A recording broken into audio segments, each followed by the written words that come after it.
All right.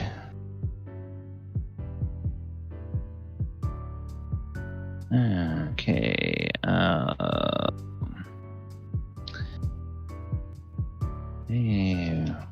Better late than never, everyone. We will start in a few minutes. Good.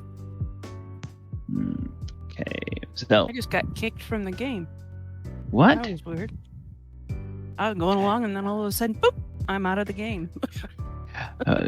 Roll 20 decided it was just. Thank you, Roll 20. Just decided that nope, don't like you clicking on things. Bye. Okay. Well, I have the stream up. I have the music up.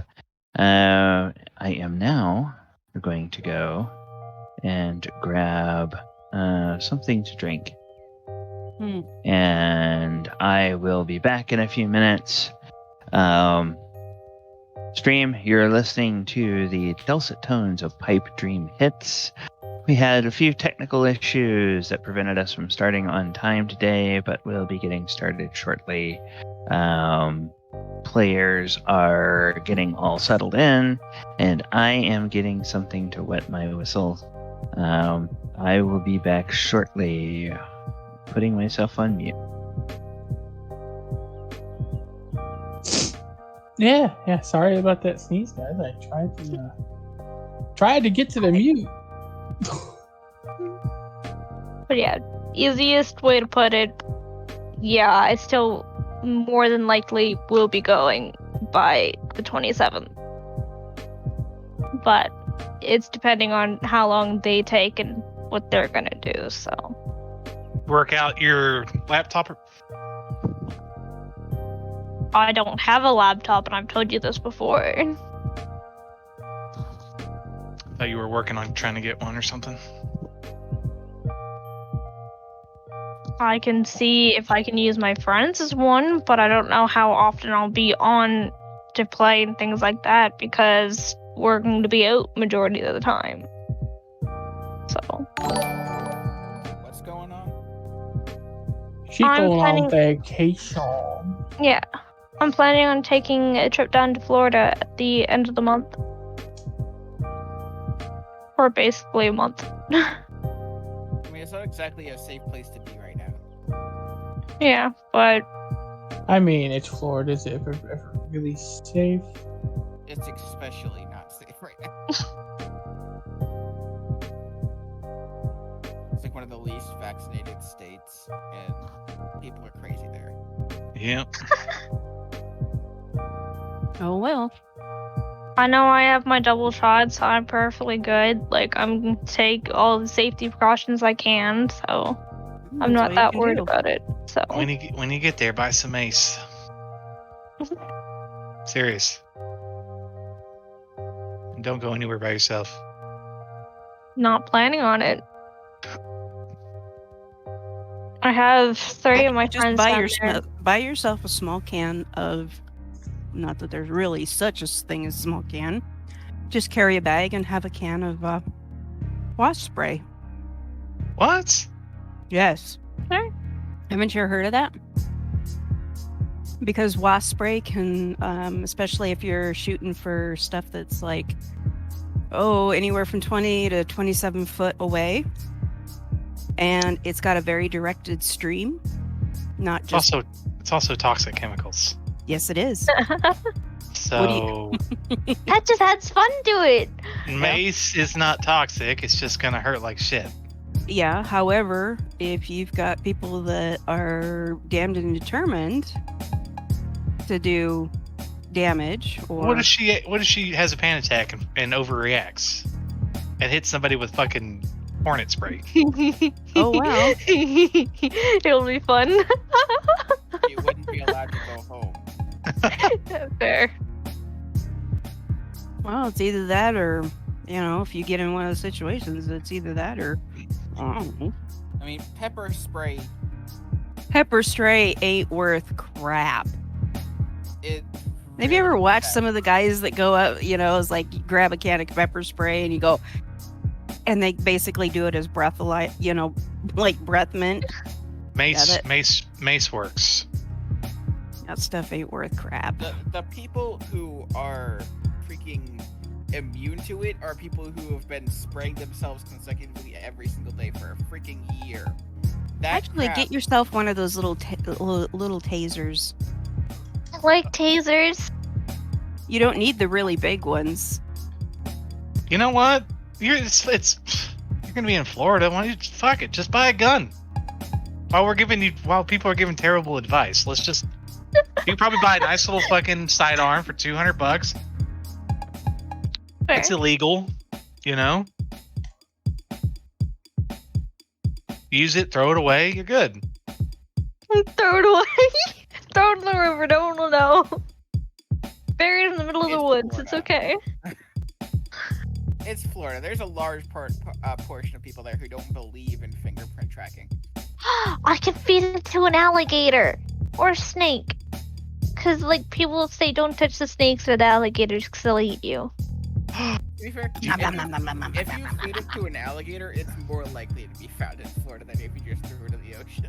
I don't Yeah, know. It depends if you probably. cut the cadaver open and put the gun inside and then feed it to the alligator. I don't know anymore. Oh, all right. I'm not sure what kind of conversation I walked in on, but We're slowly killing people with self-defense. I see. The goal of the game is to get more and more severe as it goes on. I see. She's got Machine gun. We So started you're off playing. with- So you're playing Paranoia. I see. All right. That is what we have devolved into today. All right. No, not that app. This app is the app I want to open. All right. Welcome, everybody, to a slightly delayed Walker of Waterdeep session 106. Let's just suffice to say that OBS Streamlabs was being a bit of a pain today, and that had delayed us from getting started on time. And now that OBS is cooperating and we are streaming, I am DM Galabond. I am joined today by the players, and last time we saw our intrepid band of heroes, they were in Dark Magic Estate, which is located... they've been told it's located in New Hampshire, but when they look outside of all the windows, it seems to be located in some sort of void somewhere that looks like the inside of a bag of holding. So they really don't know where it is. Maybe it is. And they have been sent there by two deities, Arathis and Asmodeus, in order to find strange little crumpled up pieces of paper that are apparently very valuable. They can assemble these little strange crumpled up pieces of paper into pretty pictorial playing cards and bring them back as cards in a nice, neat little sleeve. And the pro shop at the Grand Goblin Arena will pay them anywhere from $900 on the low end to $4,500 on the high end gold pieces for the cards they bring back. Or they can choose not to sleeve the cards, and when they come back through the portal to the Grand Goblin Arena, those cards will mystically be transformed into spells that can be used by one of the player characters. So the way that works is the card simply disappears, and the spell mystically appears in your known spell list. If you have a spell book, the spell is all written out for you in the spell book. If you do not cast spells from a spell book, then the next time you go to meditate or pray or however you gain your spells, it just becomes one of the ones that's available. So, no muss, no fuss, not a whole lot of things, and no messy scrolls that you then have to worry about transcribing somewhere. So, I believe that at the end of last session, they were in the attic, the 4th floor, and they had just discovered the secret door that led to the led down. And a couple of the PCs, I think namely Enka, had on other floors had noticed there was this one area that always sounded hollow, always seemed like a void, but she never could find anything. And this is where this is.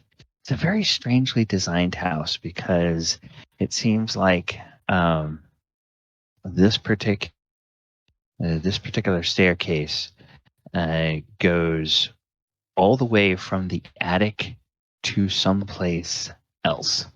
So before you go down the staircase, was there anything else that you all were interested in looking at here? For the record, Oyo has gone over every inch of this place that we've gone through. Was there anything else we needed to find, or was that it? We did this one room right here, didn't we? Yes. Are you all? I think one of you wrote little letters and symbols and things. did.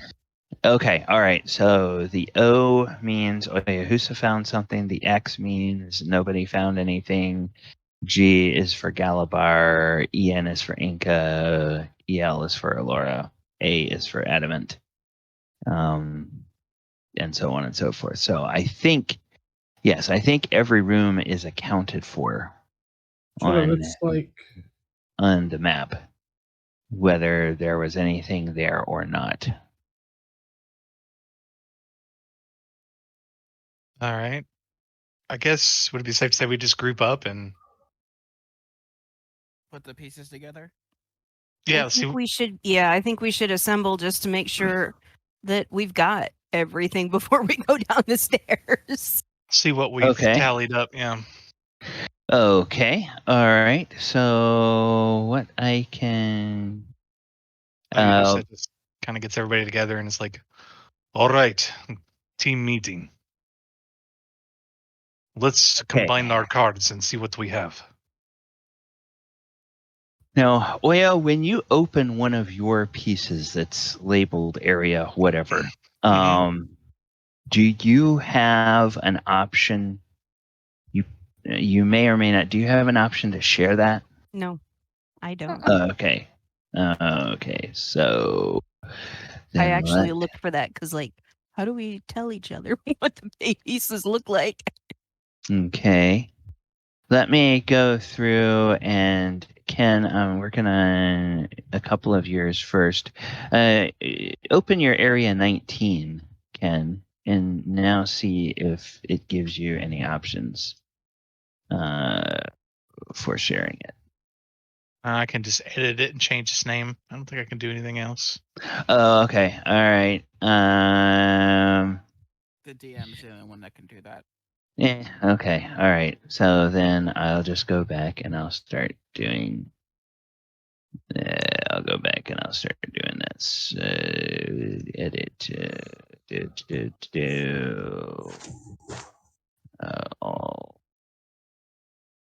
Okay.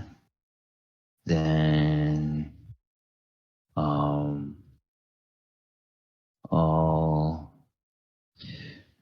Okay. Then we're gonna do that and all. Okay.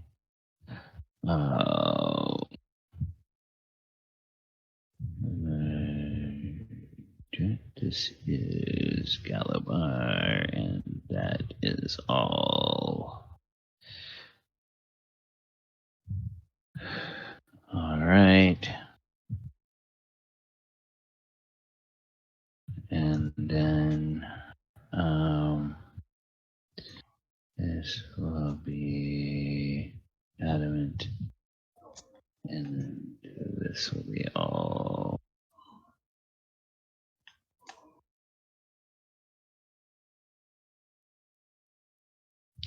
All right, so let me do this. This will be, so there's area 19, and nope, and nope, and nope, and nope, nope, nope, nope.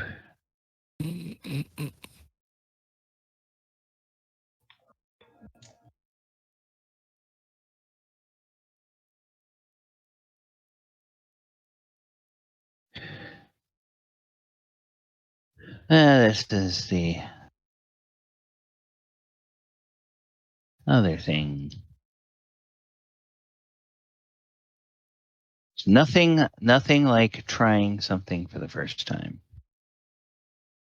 Because you have an idea of how this is going to work, but until you actually test it in Roll20 on a bunch of unsuspecting players, you don't really know how it's going to work out. Okay, so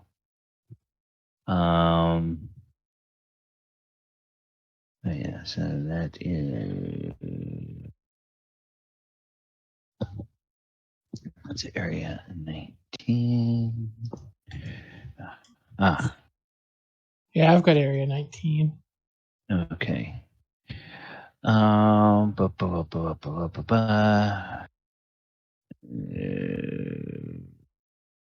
Please hold. Someone will Hold. be with you shortly. Hold, please. We've been trying to reach you, but your car's extended warranty. You can't. I can't find Area 52. It's hidden from me. Well, that's good, because there is the Area 52 is supposed to remain hidden. Oh, it was Area 53. I think it's actually Area 51, but who's counting? Well, 51 is actually just a decoy. Didn't you know that? Well, okay. See, I had been fooled by this. I had been totally fooled by this. Okay, so I need 5.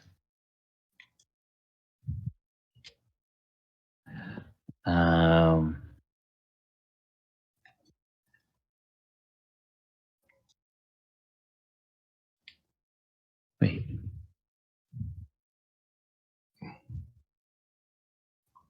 Oh, I need 5.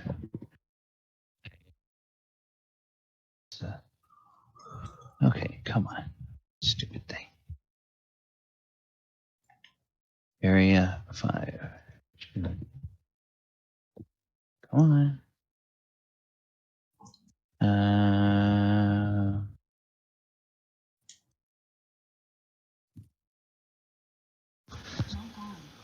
It's like this censorship magic is too strong. I've got 2 pieces of censorship. There we go.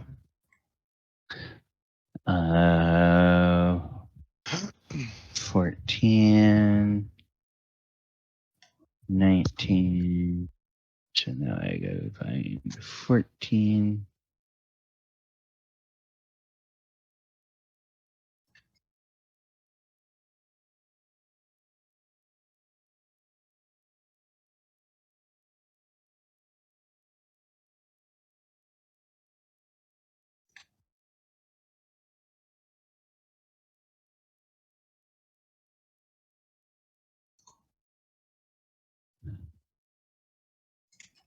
Okay. God, Max, you sound so freaking pathetic.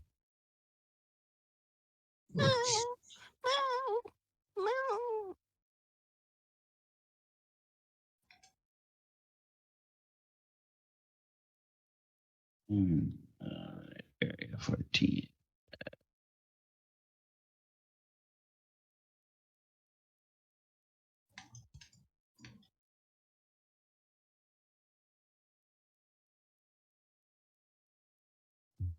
Okay. So I have 19, 5, 14. And okay. Yes. 19, 5, and 14. So that's what you have found so far of this one card.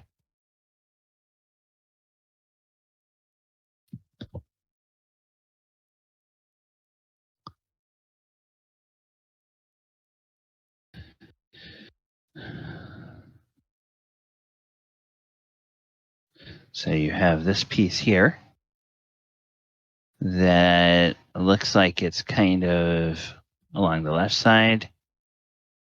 And it's from area 19. And you have a piece that looks like it's most of the top from area 5. Then you have a piece that looks like it's kind of along the right from area 14. So we put them together. It looks like what? We need 2 more pieces. Yeah. Every 2 or card, 3. I believe, is in 4 pieces, right?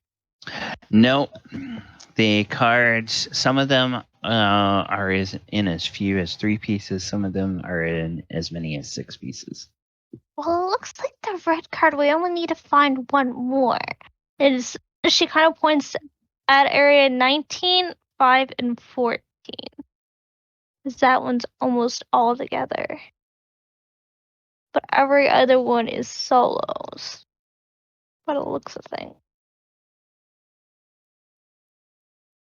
So we only found one card of No, not one card area yet. 18. No, I'm What I talking know. about area 18. We only found one piece. Okay. Strategy Schmategy. Schmategy. We have to find at least one more, possibly 2, depending on how the ass end of it is cut up. Because we're That still sounds missing about right. 2 bottom corners. Mm-hmm. I find Okay. it odd that we have not And found that's it. more, but Maybe he keeps his stash down in the basement. We don't know. We haven't went down there yet. that's true. But that would be a lot of card pieces. I'm usually very Each of good at us, this thing. all the rest of them, we've all got just one piece of the other cards. No, but I'm just pulling out one card at a time so that it's okay. less confusing. Oh, you're not done To putting it see. out yet. Okay. Yeah. So we've got we basically we're out here in the middle of this hallway, like out here, like with our little pieces of paper all laid out, going, "Does this one go to this one? No, okay, here. Who's got this piece?" Yeah, 'kay, probably it would be easiest to say, oh, well, this one is mainly red, so who has other red stuff? And then figure that out. I Elora think is just pulling them all over to her and saying, "This card, these two, these three, yes, these."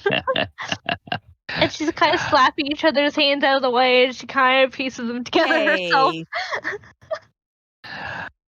I believe that I was kind enough to you guys that I said I'm gonna try to give you one card of each color and not try to make you go, trying to figure out which of 3 different red cards this piece goes with.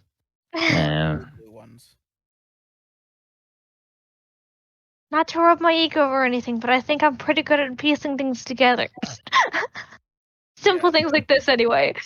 The censorship and the chicken one are both blue. Yeah. You're still awful okay. quiet. Yeah, you're a little quiet, Chris. You. Does anybody have a? He's just looking to see if we have any more green card pieces. I might. I have one.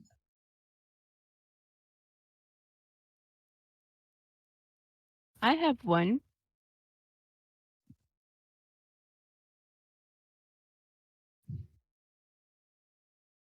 Anyone else? Green piece. You said. The one that says +1 until the end of something due to some late night chicken messed the ground. Okay, we all can't see all the pieces, so I don't. Not yet. Yeah. He's working not on yet. them. Which card are we on now? Area 18. Yeah, Area we all 18. have that. That's accounted for. Let's go. That's the only Area 18 is the only green piece I have. Okay. So, are we pretty satisfied that for the red card we're looking at least one, perhaps 2 more pieces? Strategy, Schmategy. Yes. Yes. Okay. All right. So now, Hang We on. have 19, 5, and 14 for that one. yeah, 19, 5, and 14. Then I will go back here and I will. Okay, so you guys were looking at the green one. So let me open.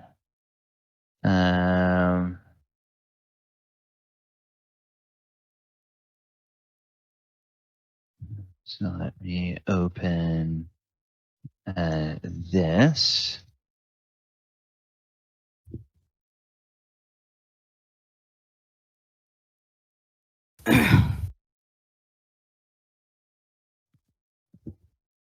Okay, so there's area 4.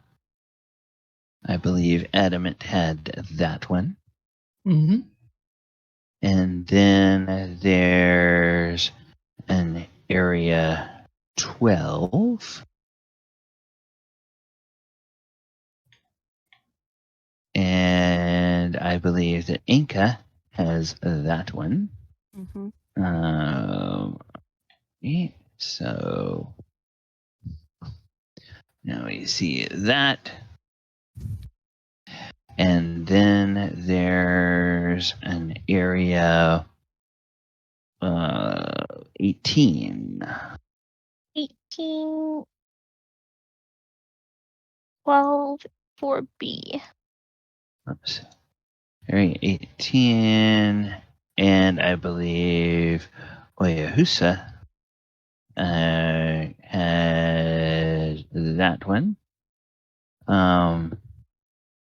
All right, so those are the pieces that you find for that. So So we need one more.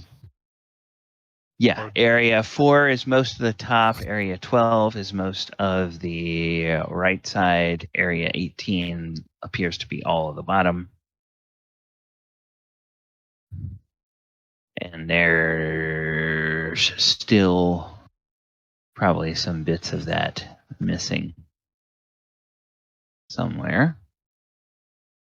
All right, we just need one more piece of this particular card, I do believe. Okay.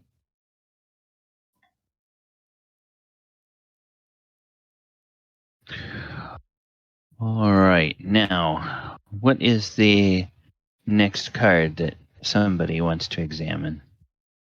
Brown? Have we, My chicken. Oh, chicken. Chickenella King. Okay, so let's take a look at area 2. Whoops.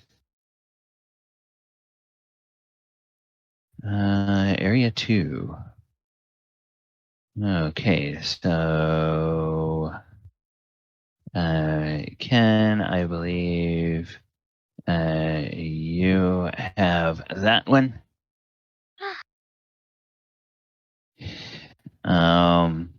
And then there's area 7. And I believe that Galibar has that one, area 7B.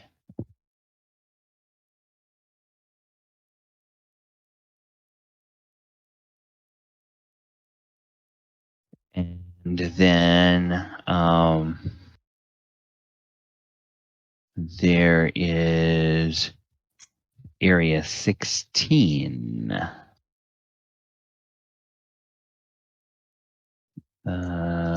Okay. And that one, I believe Galibar also has. Okay.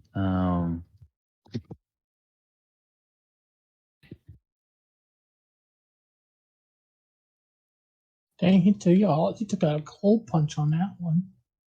And there is, let me see what else we have. Okay. Yes, I believe.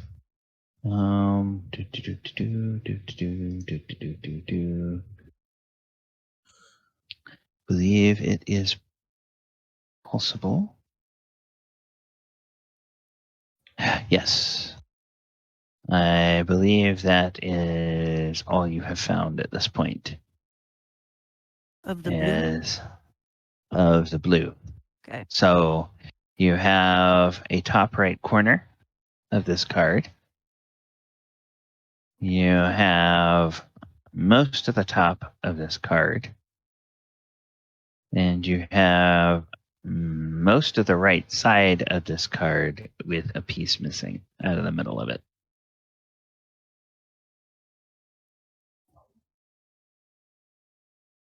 Oh dear. Okay. Are we sure we found everything in these rooms?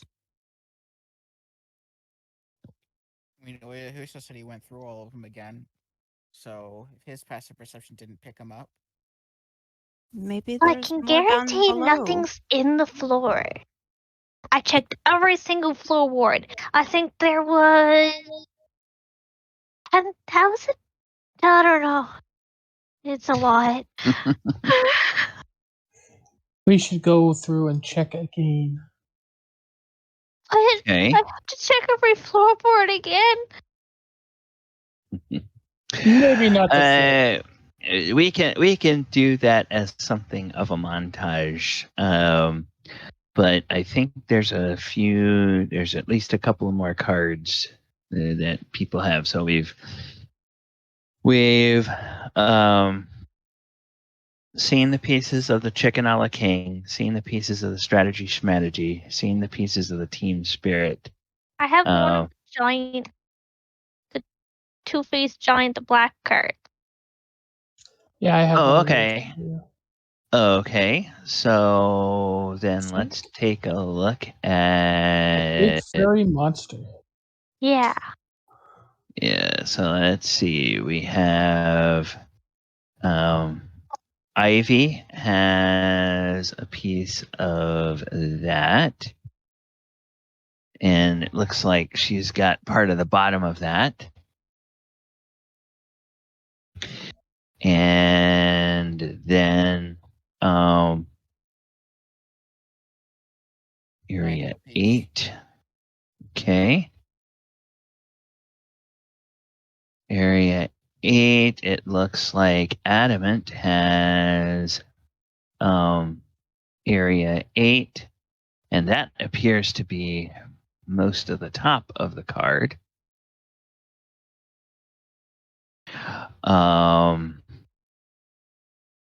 And then there's let's see, there's area 11. And this is the one Galibar has. And let's see, what do we think about this? That's the Hey. rest of the card. That's all of it. Yeah, it looks like we have the bottom, the top, In the middle. and the middle. Okay, so pretty happy with the fact that Big Furry Monster, right side, we have the rest of that. So it looks like. Okay. All right. So looks like the black one, we don't need to be looking for any more pieces of that along the way.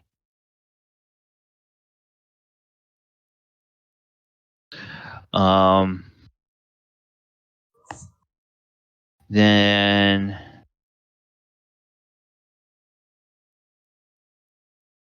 there's a couple of other.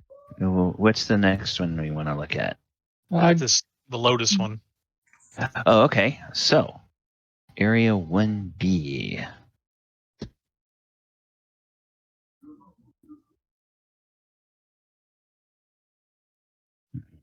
Okay. So, Ken has area 1B. That appears to be the part of the left side. Then there's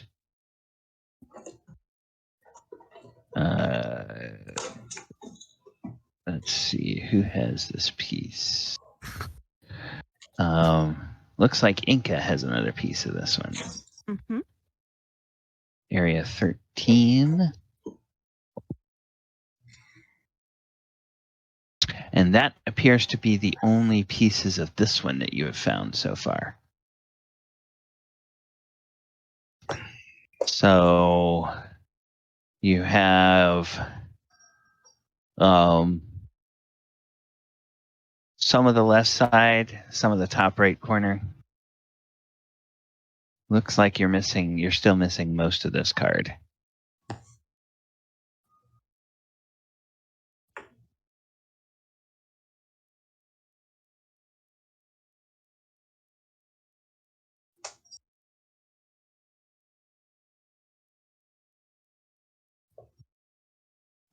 What about the get a life? Get a life. All right. Get a life. Get a real job. All right. So. Don't be a slob. Yep. What was that? George Thorogood? Yep. That one? Okay. Back in the day. Area 3. So let's see. Area 3. Move it on over. Move it on over. Move over those dogs, because the big dog's moving. And Yeah, I think this is the one. Area 3 is the one that Adamant has, which appears to be the top left portion of the card.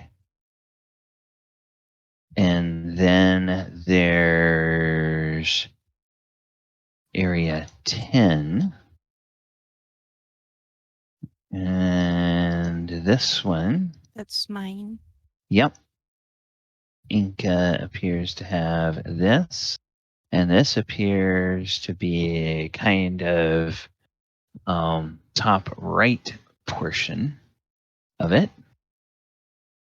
And then there's area 17.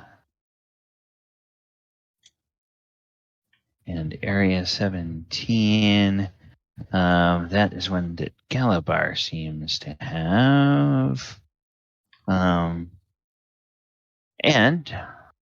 Galibar originally found it.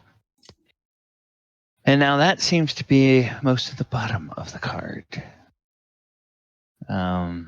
Seems that one is complete as well. Yeah. That Looks one was like completed to me. Yep. Looks like maybe you have all the pieces of that one. So you have all of the Get a Life card. All right. And then I think, did we look at censorship yet already? I don't think so. I know I Okay. had 2 pieces of that one. Yeah, I think censorship may be the last one because we looked at Big Furry Monster right side, Black or Lotus, Chicken a la King, Get a Life, Strategy, Schmategy, and Team Spirit. So, yep. Censorship. Looks like there's area 9. There is He took scissors to this one.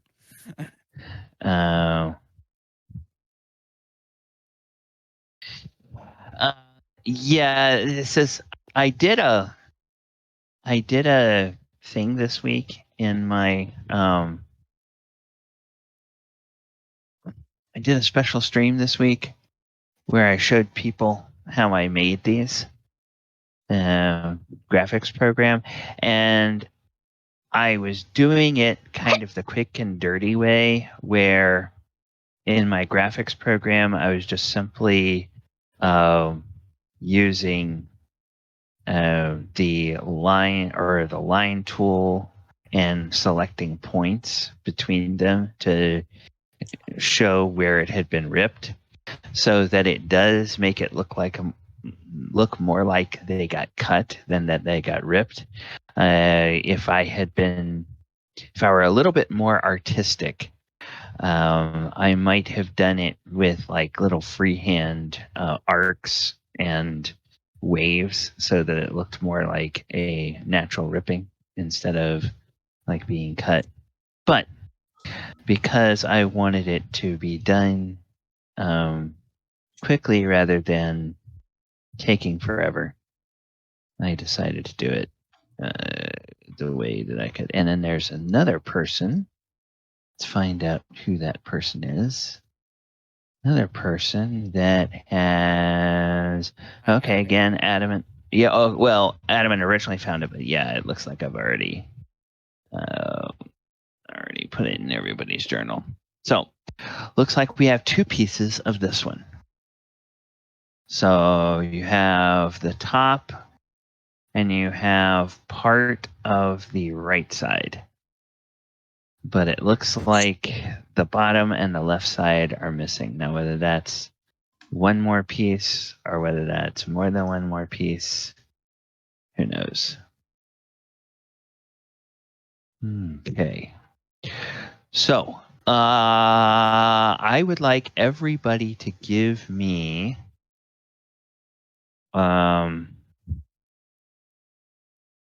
if your passive perception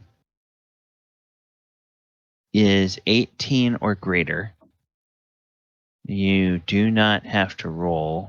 But everybody else, give me an active perception check. I'm gonna have my Mastiff do it as well. Okay. That's 'cause fine. He has advantage. He has advantage. 20. 20. Wonderful. Hang on.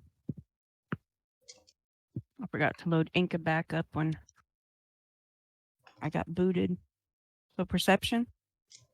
Perception, yes. Okay. Okay, so we have a 23 from Enka. We have a 19 from Adamant, a 20 from the Mastiff, a 28 from Oyohusa. That is, and an 18 from Elora.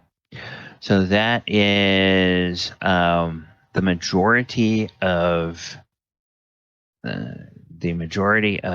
people above 18, and you all scour, going all the way back to the ground floor. You scour the entire house, and you are absolutely certain you have not missed any pieces.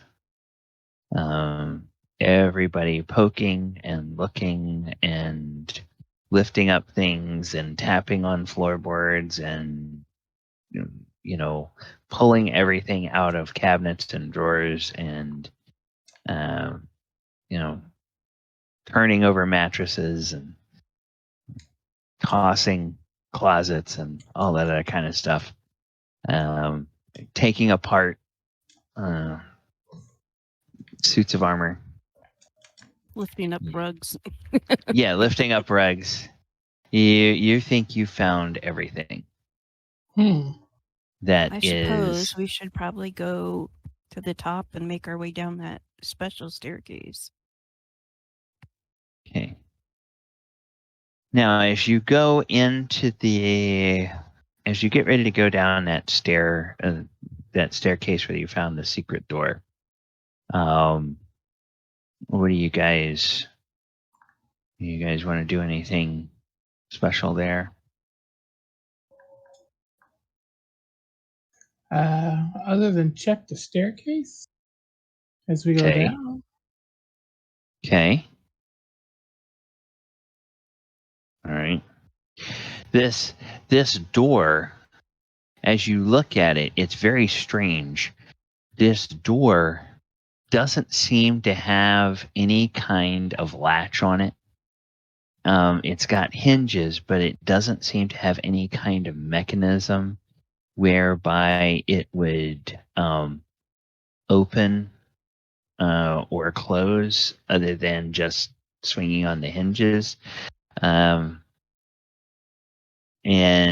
so you kind of wonder, where if you had come up here at first, would it have been really easy to find or not?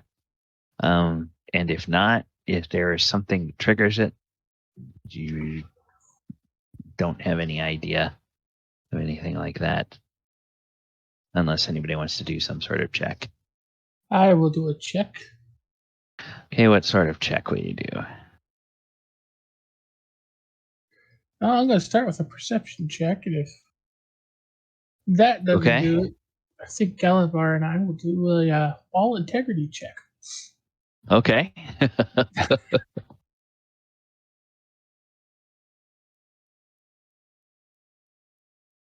I rolled below my passive.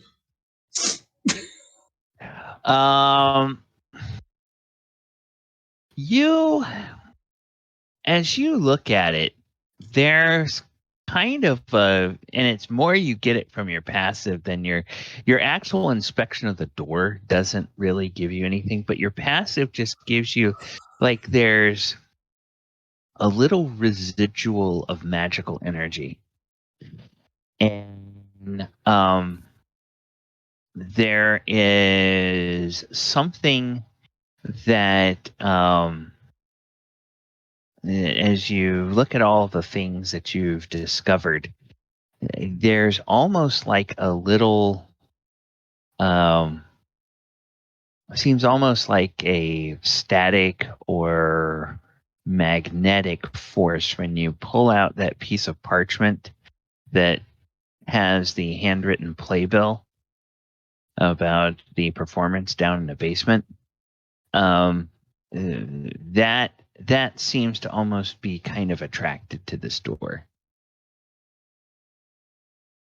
Huh. And there seems to be kind of some sort of mystical link between the door and that playbill.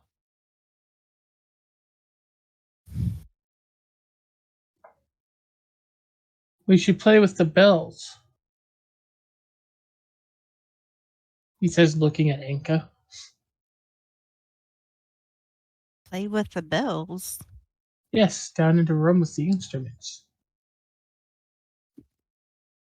What's the playbill say? Oh, the playbill says.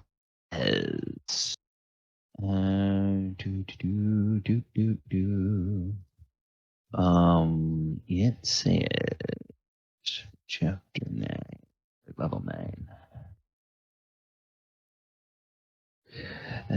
This one says, I think you found it. That one. One night only. Come witness the spectacle as James Tarthanian Dark Magic III performs feats of magic and mystery. Witness Jim's princely prestidigitation. Hear Jim's practical joking magic mouth. Be amazed by Jim's arcane illusions and card tricks. Featuring Sid Skelly Skeleton's famous soft shoe. Introducing Tipsy the Tape Elemental. Time 8 p.m. Midsummer Eve, DR 1462, which you all know is about 35 years ago. Where? Main stage, basement performance hall.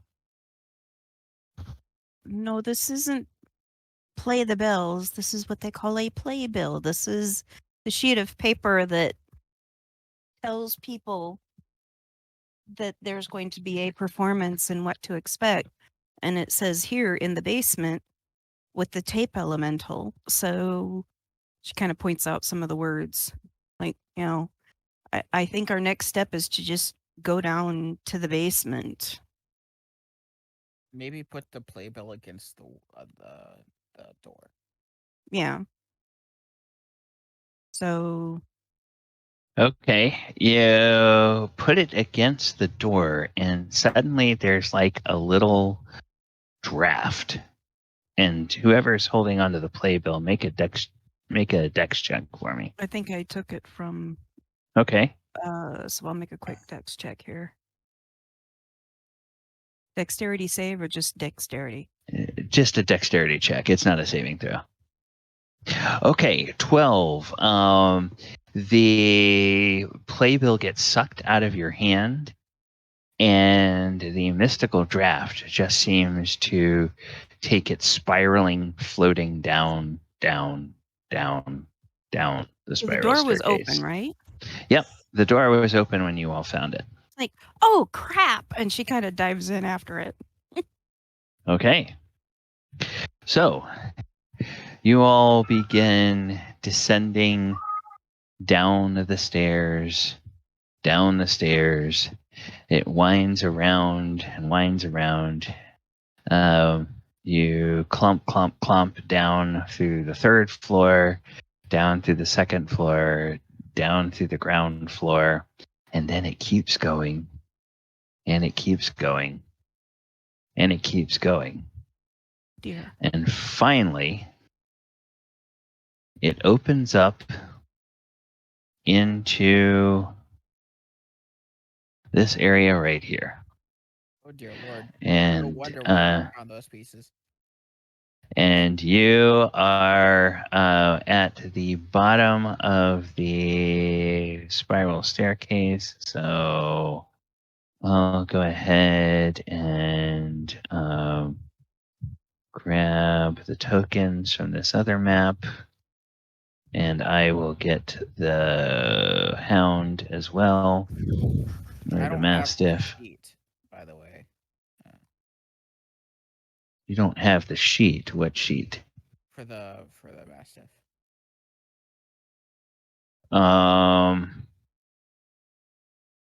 Okay. That is a lot of base. Yeesh. We can't see that. Let's see.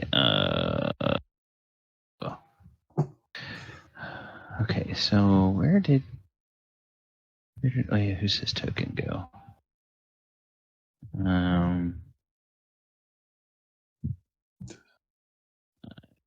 Maybe he must have taken himself off of the map. So, Nope.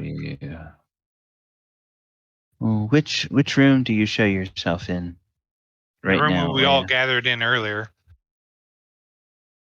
to match the cards. Okay. Weird.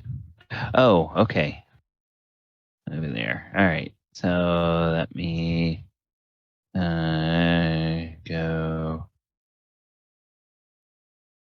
copy, and then I will bring you to this level, and I will paste you guys here. Okay, so Enka comes down to the bottom of the staircase, and while the rest of you look like you're in the walls, you will one by one spill out of the bottom of the staircase, and you find yourselves in a place. The place you find yourself is okay. This level underneath Dark Magic Estate is carved out of earth, clay, and rock. Tunnels are 4 feet wide by 7 feet high with timber braces at 5-foot intervals. Rooms are 8 feet tall and supported by thick wooden posts with cross beams. And there is a mystical glow. You can't see any source of light, but it's lit as though by candles down here. There's no smoke, so you don't think there's any actual candles burning. But it's some sort of, if you were a modern architecture or interior decorating nerd, you might think it's like indirect continual light spells somehow that are illuminating these areas, because it's unclear exactly where they are and where the light is coming from, but it gives you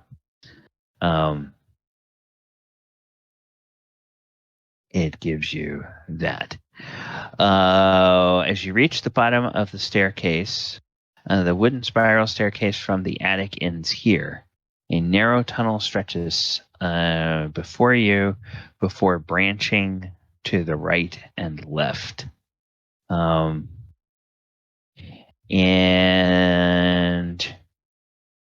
what you okay, so Enka, you're coming out here first, so make me a perception check, if you will, please. You do see the playbill has landed on the floor here, so you can pick that up. Okay. Oh, and with a 24, yes, you do indeed find something. You find there is a little crumpled up piece of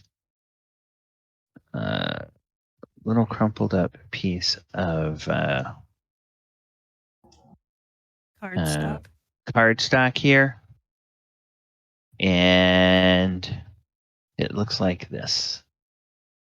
Hey guys, look! Looks like we got.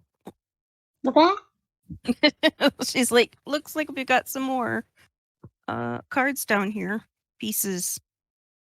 Oh, I like that one. So kind of try and grab it slowly from Inga's hand and slice it out of her hands. She'll hold on to it. Yeah. She's just kind of like, okay, all right.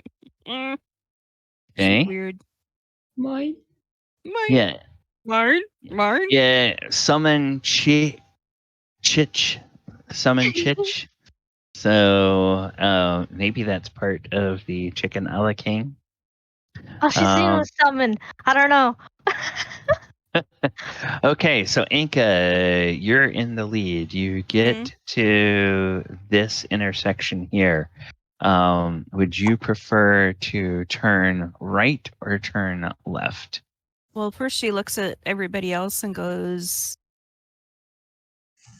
"Do somebody else want to lead, or I just take it we're going room by room." Yeah? Perhaps you should let me go first. Okay, fine. And she sings a little ditty and gives everybody bardic inspiration just in case.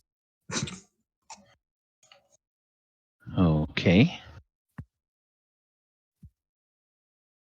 I'm How gonna- many charges of that do you have at this level? It can't go beyond 5. Okay, well, I'll Okay. do everybody that I can. Oh, well, you could, yeah, there's 5 of you, so you wouldn't be able to do the Mastiff, but if you include yourself, you could do everybody. All right, so Oyohusa, you turn that way. You turn to your left. You go up Adamant. You notice that he passed by a little hallway. You're going to go. Yep, he's gonna go check that out. Okay. All right. So, Adamant, you are heading into this area.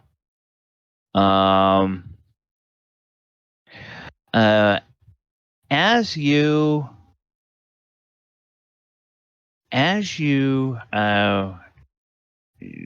start to spread out here,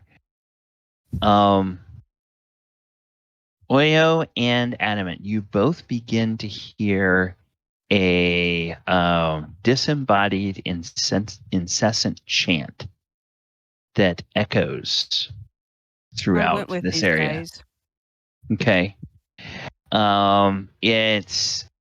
It's impossible to gauge exactly where the sound is coming from at this moment. And it seems like they're voices that are chanting, but they are so muffled, and perhaps voices are chanting different things, so you can't really distinguish what they're chanting. You can just hear that there's a disembodied, incessant chanting from somewhere.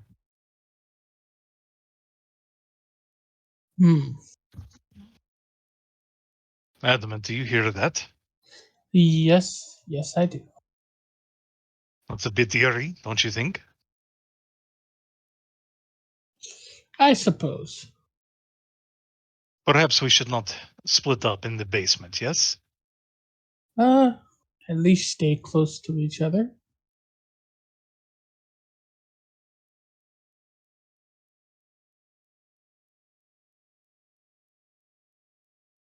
Okay.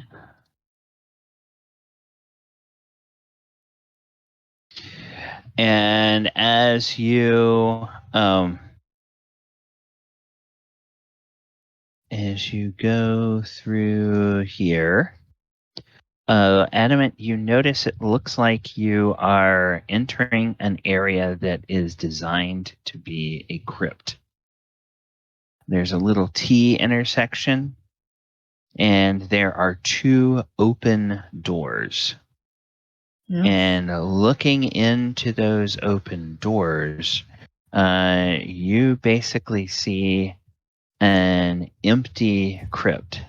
There's a blank stone slab that's meant to seal this crypt, which leans against a nearby wall. The crypt is empty. That's the one at the top. Now, Enka, you went towards the one on the bottom. There's a stone slab that's meant to seal this crypt. It leans against a nearby wall. Etched into it is the name Walter Dark Magic, but the crypt is empty. Is Walter the son or the kid?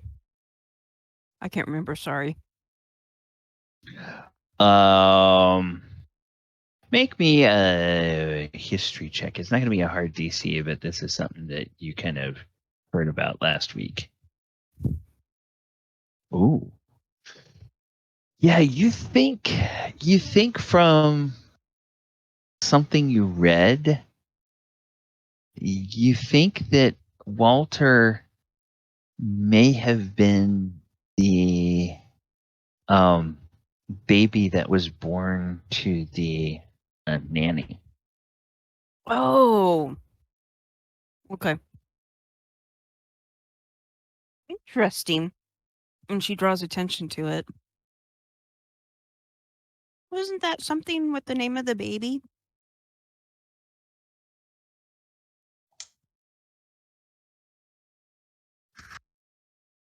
She looks at Adamant.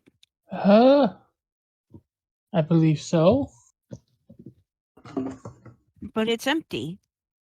What about the baby? Is Elora kind of peeking at both angles, just trying to go back and forth between Adam and Enka kind of pacing? Didn't the baby not make it? No, the baby disappeared. I think. Hmm. I don't really know. That is all. The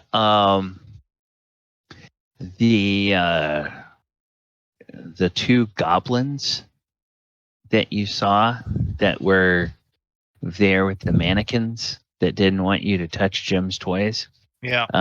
The two goblins mentioned that the in their childlike eyes, they said that the nanny got fat and people said she was going to have a baby, and then on the day that the baby was supposed to be born, instead of being happy, everybody was sad, and the nanny just cried all day. And then late that night, they saw the father take something out into the garden and bury it. Mm-hmm. Yeah, so it didn't make it. It was stillborn.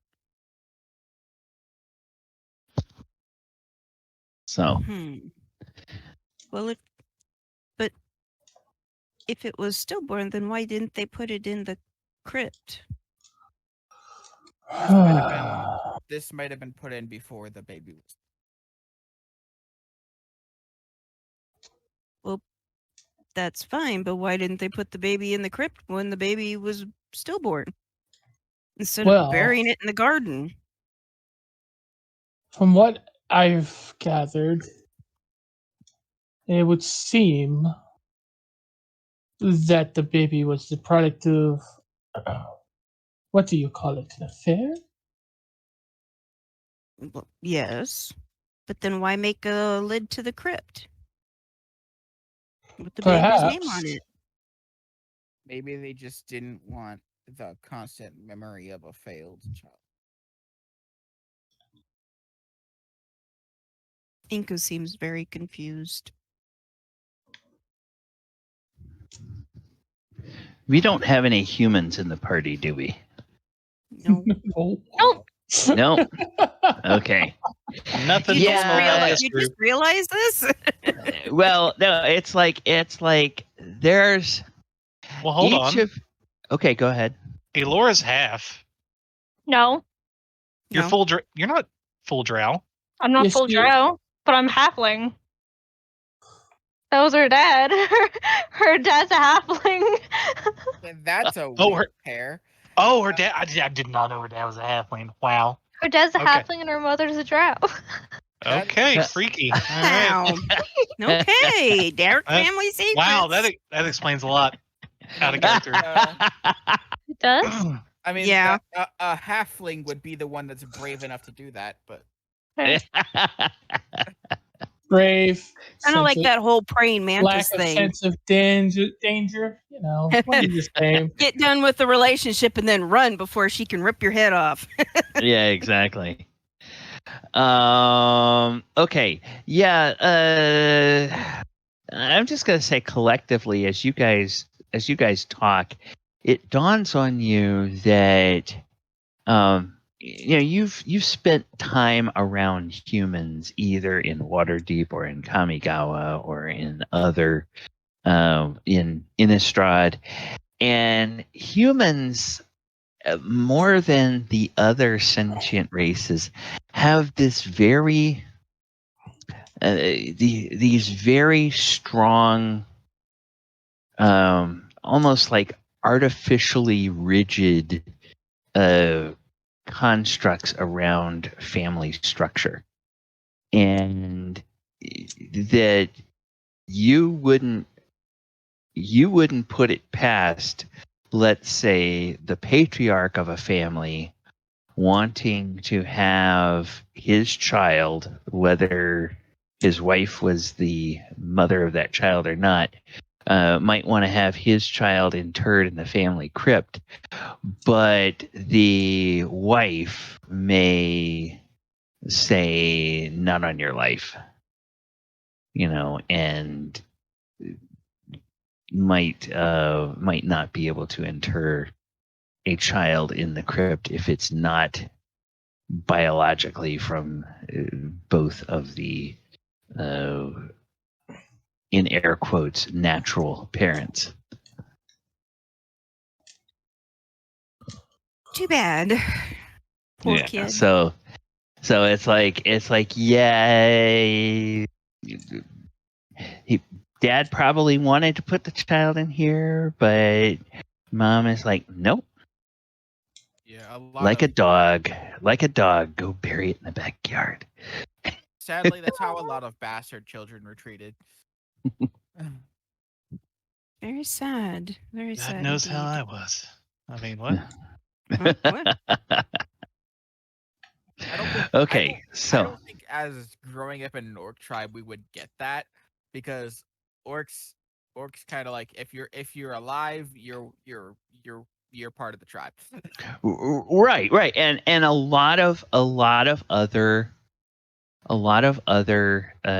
sentient races, they may align themselves either in tribes or in clans or in holdfasts or in communities where there's a collective, everybody feels a collective responsibility for the other members of that group. And there's kind of an inclusiveness that's just presumed in there. So humans, however, have this real rigid, if you two are married, then anything that kind of goes outside the bonds of that is somehow other or unnatural or alien and is to be shunned and set aside. So that would be okay. So unfortunately, in the middle of our session, we lost sound. I don't know what happened.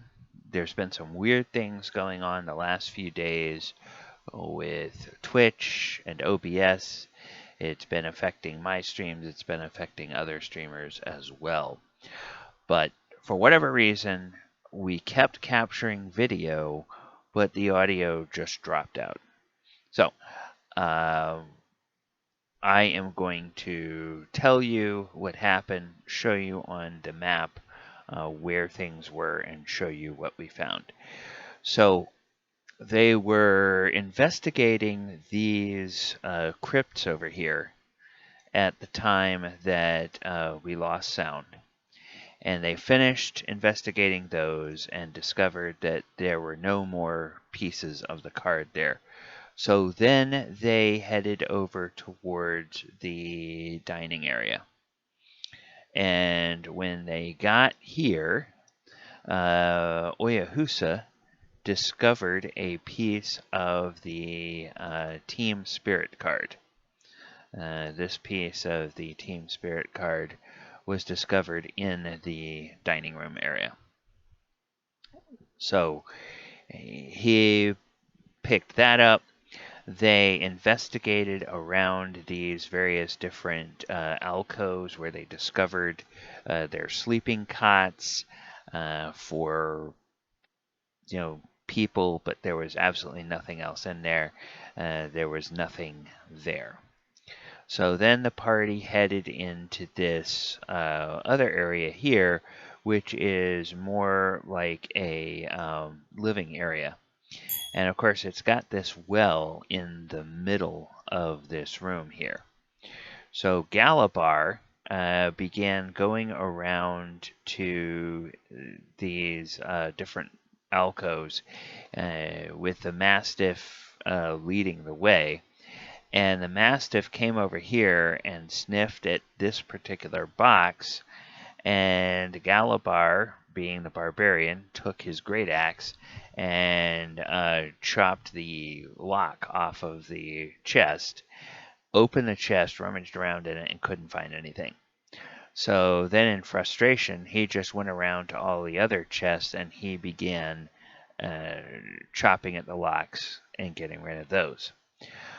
Meanwhile, Adamant, the cleric, found, when he walked in, he found the Mastiff sitting by the well, just sort of looking down in the well.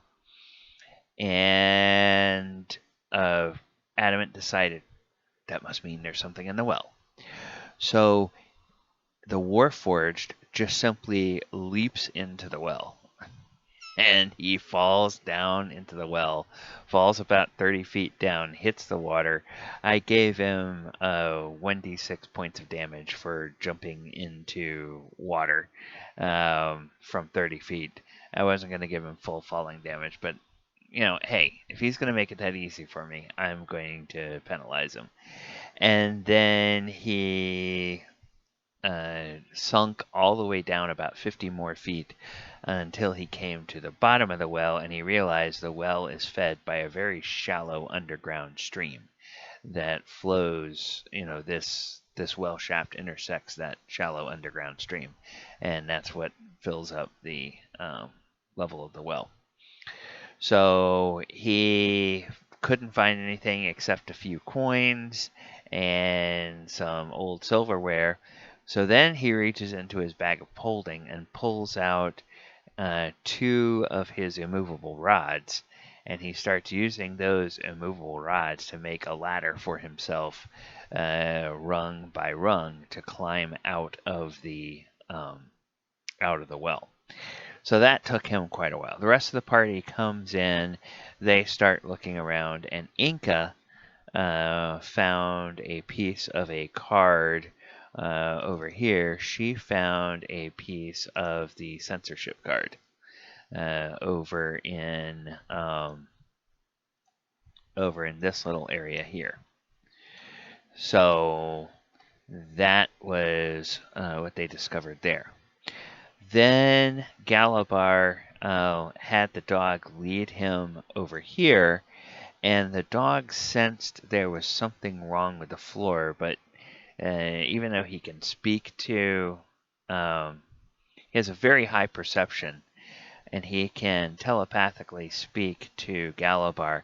He doesn't have like all of the language that a humanoid would have, because he's, like an intelligence 4 or 5 dog. And so he just said, floor not right. Something wrong with floor. Which gave Galibar, oh, there must be a trap in the hall. But he was saying there was something down this way. And so when everybody got done investigating this area, they all came into the hallway here. And Adamant decided to go on beyond the hall into this room. And when he got here, he discovered a piece of a card stuck to the bottom of one of the benches with bubblegum. And that piece of card is a piece of the Blacker Lotus card. So they discovered that in here. Meanwhile, Oyohusa went and, used his perception, discovered where the trap was, and then worked his worked his thieves' tools to disarm the trap. It was a pit trap, and they discovered when they opened it, it goes down 20 feet into a velvet-lined pit. And they could see that there was a piece of a card down at the bottom of this pit. So Oyo started to use his flying boots, but then he realized, very strangely, this pit has a feather fall effect on it. So when you step into the pit, you, instead of falling and taking damage, you feather fall down to the bottom of the pit. And at the bottom, he discovered a piece of strategy Schmategy. That was a piece of the card that he found down there. As they came back in here, they realized, oh, this hallway leads up to those catacombs, and wait a minute, there's more catacombs here. They discovered that these catacombs here on this side are the coffins of Glimmer and Dimmer. Those are the two goblin children that they found inhabiting the mannequins up in the attic. And they realized when they opened the coffins that the goblins had been buried with the leather sacks still tied around their necks, the leather sacks that had suffocated them. So when Adamant removed the leather sack, the little ghost of each of the goblins appeared and thanked him, and then dissolved and dispersed and went on to the afterlife. So Adamant was able to release the souls of those two goblins by taking the bag off from around their necks. Then they came over here and they found in this tomb a tomb for Jim Dark Magic the First, which is Jim Dark Magic's grandfather. However, the tomb is empty. They came down here, they found a tomb for Jim Dark Magic's grandmother, and when they opened the tomb, a swarm of centipedes came out of the wall and began attacking Adamant. Now, of course, Adamant is much too tough for a swarm of centipedes, but he still got to do a little fighting, and he managed to prevail against them. Then they came down here into this area, and I believe that is about as far as we got before we took our break, and then we came back. So I'm going to use this video instead of the video we captured, and basically foreshorten the first half of our session by just giving you this recap. All right, everyone, take care. Hope this was helpful. Talk to you later. Bye-bye.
But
We'll see if we can't speed this shit up. Find these cards. dun dun dun. Who knows? Yeah, no, just looking at this whole place, I'm like, ah, great. And this isn't the only floor either. Yeah, there's another floor to the basement. I'm gonna end up sleeving the card that I was gonna have. Yeah? Yeah. You don't want it? The spell is just, it's not a spell I would ever end up using. Oh. So Okay. Which one is it? The strategy Schmategy. It's just Well, I'm as a definitely thing. gonna be using my chicken one. I really want that one. Yeah. And I would rather have the gold. Even though I think it's only like 1800, it's still Fair. Galibar's broke. I know that feeling. Trust me. You guys walked into Waterdeep with like 4,000 freaking gold. I walked into Waterdeep with like 200. I don't know how much I had, but I know I didn't have a lot.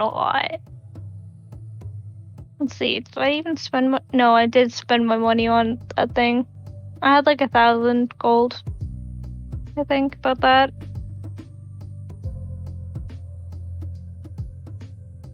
Yay, dead people. This isn't driving my people nuts. Oh yeah. Oopsie. Well, stop that. But I need to move the dead bodies. No, you don't.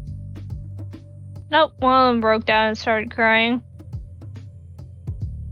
Yes, I do, because I need more energy. And, like, the only place safe where I can build my energy is where I have my dead people piles. So I need to move all my dead people somewhere else so then I can build more energy.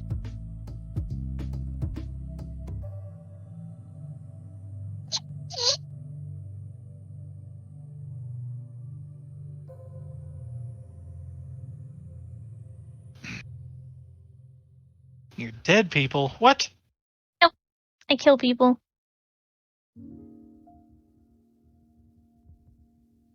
What game are you playing? World.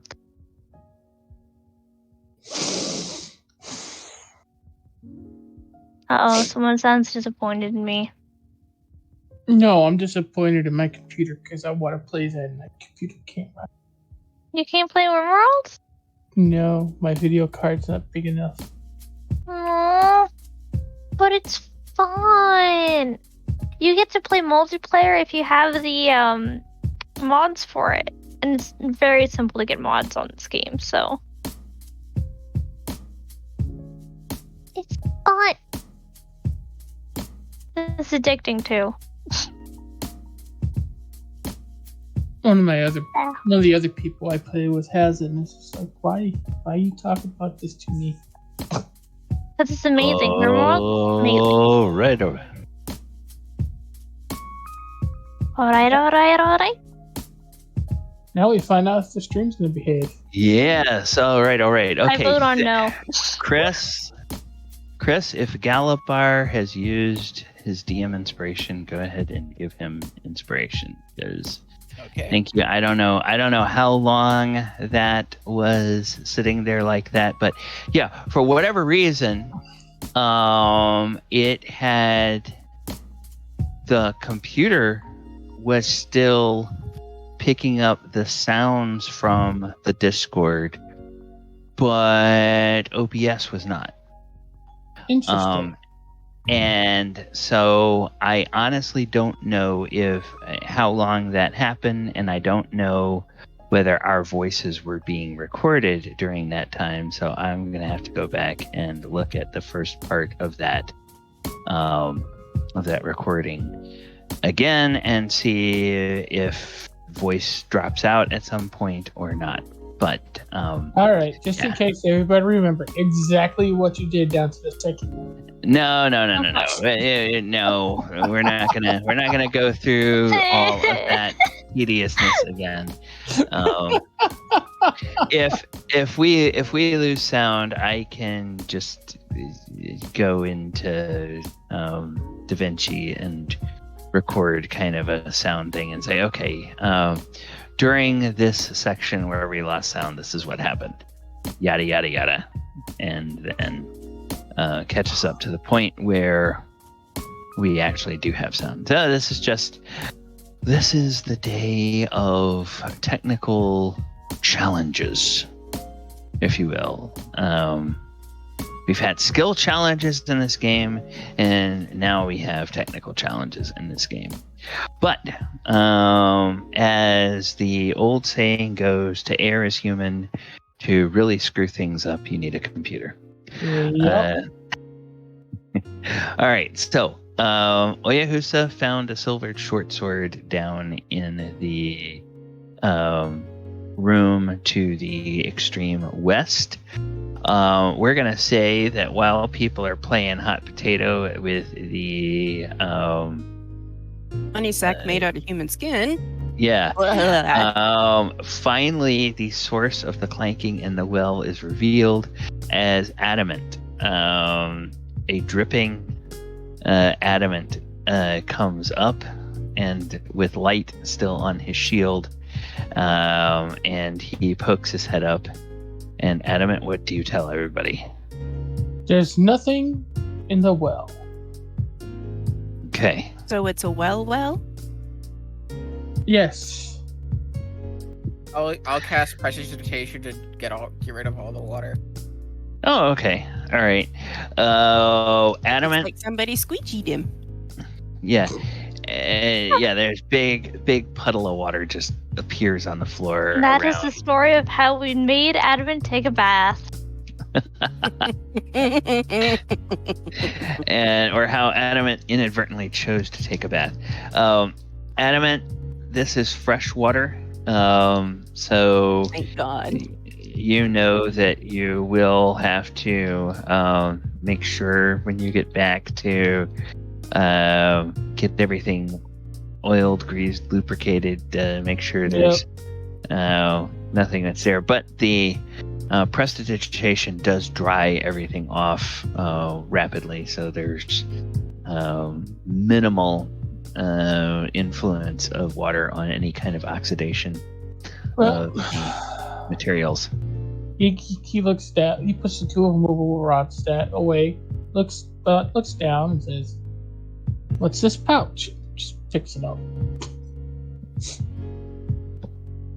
Enka Oh, looks at him and goes, hurl a bit. I just threw up in my mouth a little bit. Enka kind of looks down at it and goes, it appears to be made of human skin. Ugh. Well, but why would that bother you, Inka? I would imagine that a regular pouch would bother you more because it's made out of cow skin. It's made from cows that are stupid, not minotaurs. No, it's just the fact of a living, truly intelligent being, person, thing, being turned into, of all things, a coin pouch. What the hell? Then he just kind of stops and looks at Elora, and that would be like somebody ripping a piece of you off and turning it into some very mundane thing like a spoon. Elora will kind of look over to Hank and says, humans aren't smart. Elora. Well, they're smarter than cows. Environment. Isn't Lady Silverhand human? Elora, what's your excuse? Oh, It's human. But As much as I don't like to be biased, but the drow use everything as hide. yes, very much so, but that's still yucky. Adamant, as you are turning this thing in your hands and you go to untie it, you notice something next to the tattoo. What's this? And as you look at it, it says manufactured from imitation human skin for the Guild of Arcane Practitioners, Waterdeep. He looks at that, looks at the others, looks at that, looks back at the others, what? then just calmly points at it. Yeah, 19. The 19 perception is enough to read the fine print on it. Yeah, it's made to look and feel like human skin, but apparently it's imitation, and it's it's a thing that appears to be made for stage magicians. Elora kind of just gotta blush a bit. Just say, well, my thoughts don't change. That's just pure disgust. And as you open the pouch, Adamant, presuming that you're going to go ahead and open the pouch, It's tea. there are 11 gold pieces and 60 silver pieces. No card piece. So, yes.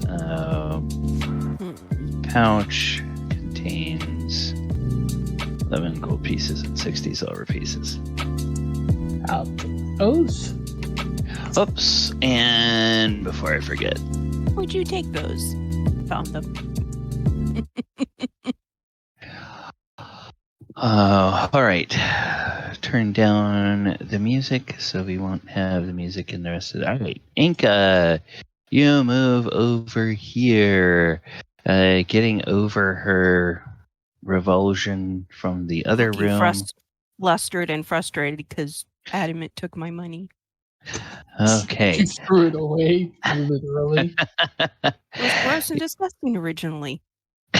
At least the bag of carrying case was. Anyway, so she'll go in and he broke off all the locks, didn't he? Yep. So All open the chest. I think I just heard the... Yeah. Okay. You see among the other things that are in there, you see a folded piece of black velvet cloth. So I pick it up. As you reach down to pick it up, there's several small hard things inside, maybe like gemstones. So I will very carefully open it up and look at what's inside. Okay. You see within this little folded over piece of black velvet, there are 3 moss agates. So those are minor gemstones. Yeah, I was gonna say pretty, but not. Yeah. So, but she still like puts them in her bag and will Okay. give them to people if they want them later. Okay. And then looks around under bedding, under bed, rest of the chest, trying to make sure there's nothing that she's missed. Doesn't appear to be anything in this particular one. Okay. Okay. So, Adamant, you're all dried off. What do you do? Going to go this way. Which Okay. So this one and this one have not yet been explored. Elora, this one here, Mm-hmm. and then this one down here. Actually, Galibar went into this one. He opened a chest, got a 4 on his perception. So Okay. No, what this about is the the room? one I went in. Oh, that's the one you went into. Got a Okay. 4 on a perception. Okay. Oyohusa, has he rolled or looked for anything in his room yet? He has found. Oh, found the silver sword. Yep. Okay. All right. Elora. Laura? Oh, she said Yes, I'm back. Okay. Okay. You're Hello, Max. going to explore any place, or you're just gonna hang out Come on, Max. while other people explore? She's the card holder. She's holding on to the majority of the cards. People gave them to her, so. Okay. Okay, then Laura goes over and pets the dog and holds the cards. Yep. Okay. Adam's going to hit himself with the cure wounds. Okay. Okay. Once he's out of sight of everybody else. Wait, how'd you get up those stairs? He walked. This way? Yep. Because didn't the dog say there was something wrong about these stairs? No, he was looking south, or looking to the west, and so there was something there. Okay, so Enka, you go in here. Lock is broken off. Actually, the lid is open here. But go ahead and make a. It doesn't look like anything has been disturbed. Go ahead and make a perception check. Oh, 27. Well done. In addition to some stuff that you can see the cord from what looks like, and the edge of what looks like an eye patch, and the cord that would tie around somebody's head. Okay. And you pull that out, and hey, guess what? Stuck to that eye patch, stuck on the inside of the eye patch, the part that would face, that would be resting against somebody's eye.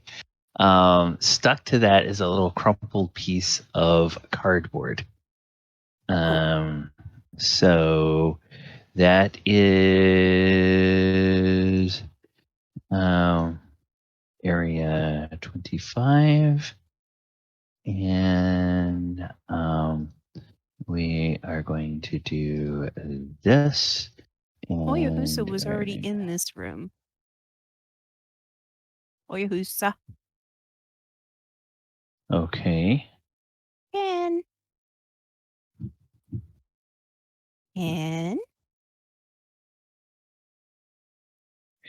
And you find this, Enka. Okay. Cool. You find a piece of a Censorship. card. Yeah.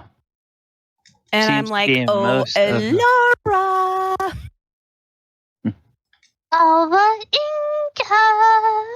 Guess It's just what I kind of dance on found? over. Is it a tooth fairy? Those things are No. vicious. No. Oh, okay, good. So then she kind of holds out the piece of paper. Here you go. And Hey. thank you. She kind of give a little curtsy and grab it and says, what appears to be maybe 3 out of 4 found. And good. as you flip over the eye patch, Enka, Mm-hmm. you see that on the front side, the decorative side of this eye patch, there is a carnelian, another gemstone that is Oh, sewn nice. into that. Come on. Come on, cat.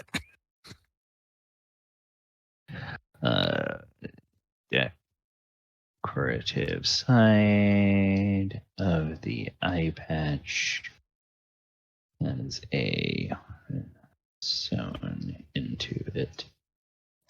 Okay. So you can take a look at that. All right. Who's next? Yeah. All right. Let's go check out what Adamant is doing over here. Adamant, you walked over here. You walked into this room. This appears to be a dining hall. The room contains a plain wooden table flanked by long benches. And there's it looks like what looks like humanoid bones lie strewn on the floor, but there's something not quite right about them. Well, he's just gonna have to check that out. Okay. As you reach down, a piece, something catches your eye, and you look at the bottom of one of the benches, and you see this gob of pinkish, sort of rubbery substance that is stuck to the bottom of the bench. And stuck into the rubbery pinkish stuff, there's a crumpled piece of cardstock. Ew. Ew, he takes it.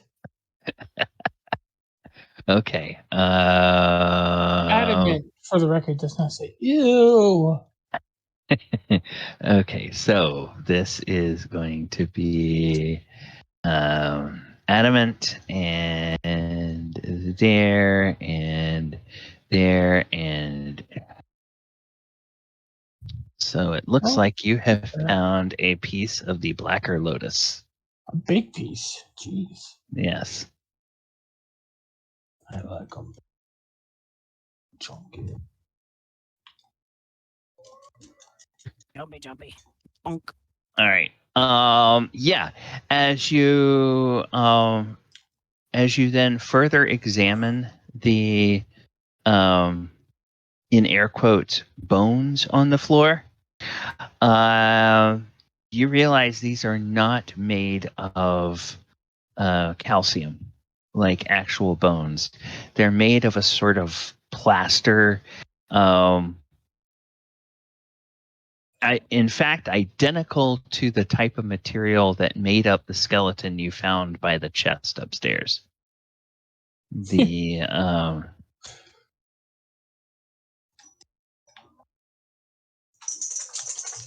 He picks up the skull and looks inside it. no, there's no socket in this one. There's no socket in this one. Yep. So he picks up the whole thing and looks through the eyes. Yeah, actually, the bones are all scattered around, so you can find the skull in one place, but it's not the skeleton is not assembled. It's like, there's a rib over there, there's part of an arm bone, or there's one of the arm bones over there. All of the individual bones appear to be intact. They are not broken into pieces, but they are not connected, and you can see how. There is a clever way that with these bones, there is a way that they could be assembled and snapped together Well, then to we're just create gonna an entire skeleton. We're just It's gonna have to do workshop. that. Okay, so So it's a workshop. Cool. yeah. All right, so back to the room. We have these 4 other areas over here that have been done. I don't think anybody has actually opened this Enka was chest heading there here. next unless somebody Okay. else did. What happened to Oyohusa? Oyohusa so far has just been down here. No, where is Ken, Ken? are you? Oh, is he not? I'm with here. us on? Oh, okay. Okay, well, All I've right. been asking for you and you've been silent, so. Goof. Yeah, look at that big booty butt. Ugh. What? That's what you get for not paying any attention. All right, I go in here. Girls will be girls. That's what Elora right. has to put up with. Why would you want someone like him? God, Mr. Oblivious. All right. Enka, the chest is not open. You open the chest, and you have already made a perception check. Yeah, initially you don't see anything in here. Do you want to ask for help, or do you want to dig around some more? Dig around some more unless somebody else Okay. comes in. So It's like Elora may be wandering in. Elora, do you want to? Go ahead. Galibar was just gonna point out to Oyohusa that there's a trap down this hallway. Oh, okay. All right. Whatever. He was gonna do his so Enka kind of points to the chest and goes, I can't seem to find anything. Everything else seemed to have something in it. You want to take a look? What is the chest? Of course there's something in it. Well, yeah, but I'm not Okay. seeing it. Go ahead and make a perception check, Elora. Oh, yeah. Nice. You pull aside some worthless stuff, and you notice that sort of just the tip poking out between a couple of old blankets. It looks like the end of a handle of something, and as you grab that little handle, it is an ivory hairbrush. And you notice that the bristles of the hairbrush look to be made out of silver. Oh, Goodness. Perfect for So it's an ivory hairbrush with silver Elora. bristles. that's I very think that- delicate hairbrush. Nice I think- hairbrush. I think Lady Silverhand might like that. Well, then Lady Silverhand should have been here. Laura will look at it. She'll turn it around. She'll kind of dust it off a little bit with her hand, and then she'll kind of stick it in her beggar holding. Mine. Okay, yeah. Mine. The silver bristles, they do show some tarnish. So it seems to be like genuine silver, but definitely not magical. Because it doesn't have that sheen the way magic items do. All right. So let's go check in on the boys. Galibar was going to try to point out the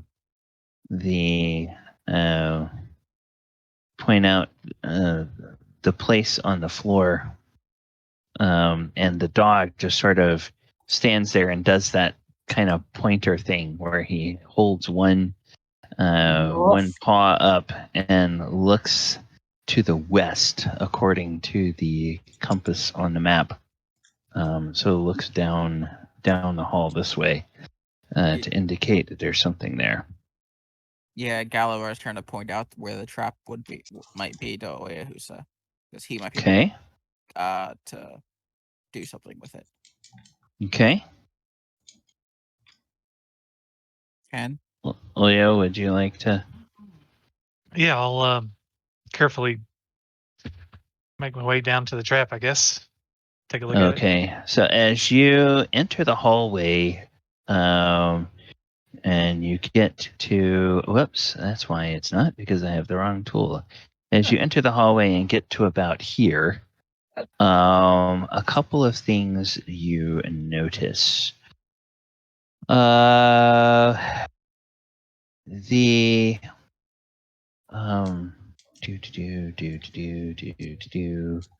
This hall, right? Yeah.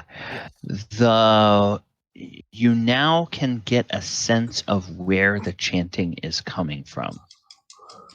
And the chanting is definitely emanating from someplace from the end of the hall, or it seems like it's the end of this hallway somehow. And you look and you can see that it descends down. So there might be like a sub basement, or there might be something else down there, but that's definitely the direction the chanting is coming from. So, and then the other thing you notice is that in this square right here, we are going to do a text. We are going to put the text here. We are going to say that we're going to say that it is this square right here. There is definitely a trapdoor. And you can see the outline of it. Oyo will reach into his bag and search around for a moment, and then he'll pull out a big handful of chalk powder, and he'll throw it all over that area. Okay. Yeah.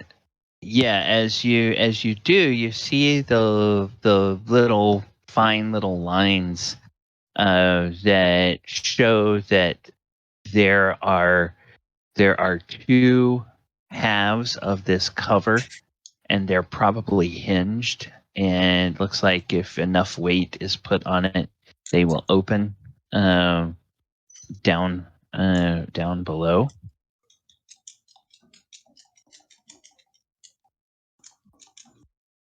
Say that again. Sorry. It's a pit trap with hinged covers. Got it. I'll walk back to Galibar, and it's a trap door, pit trap. I marked it with chalk dust. Okay. And it seems that the chanting is coming from down those stairs to another level. Yes. The dog said that there was sniffing out a piece in that direction, so we will probably have to go down there. I think it was a piece of the Schmategy card. And the dog says telepathically to Galibar, the dog says, he's very close, maybe under bad floor. Oh. The dog says that the piece might be under the trap door.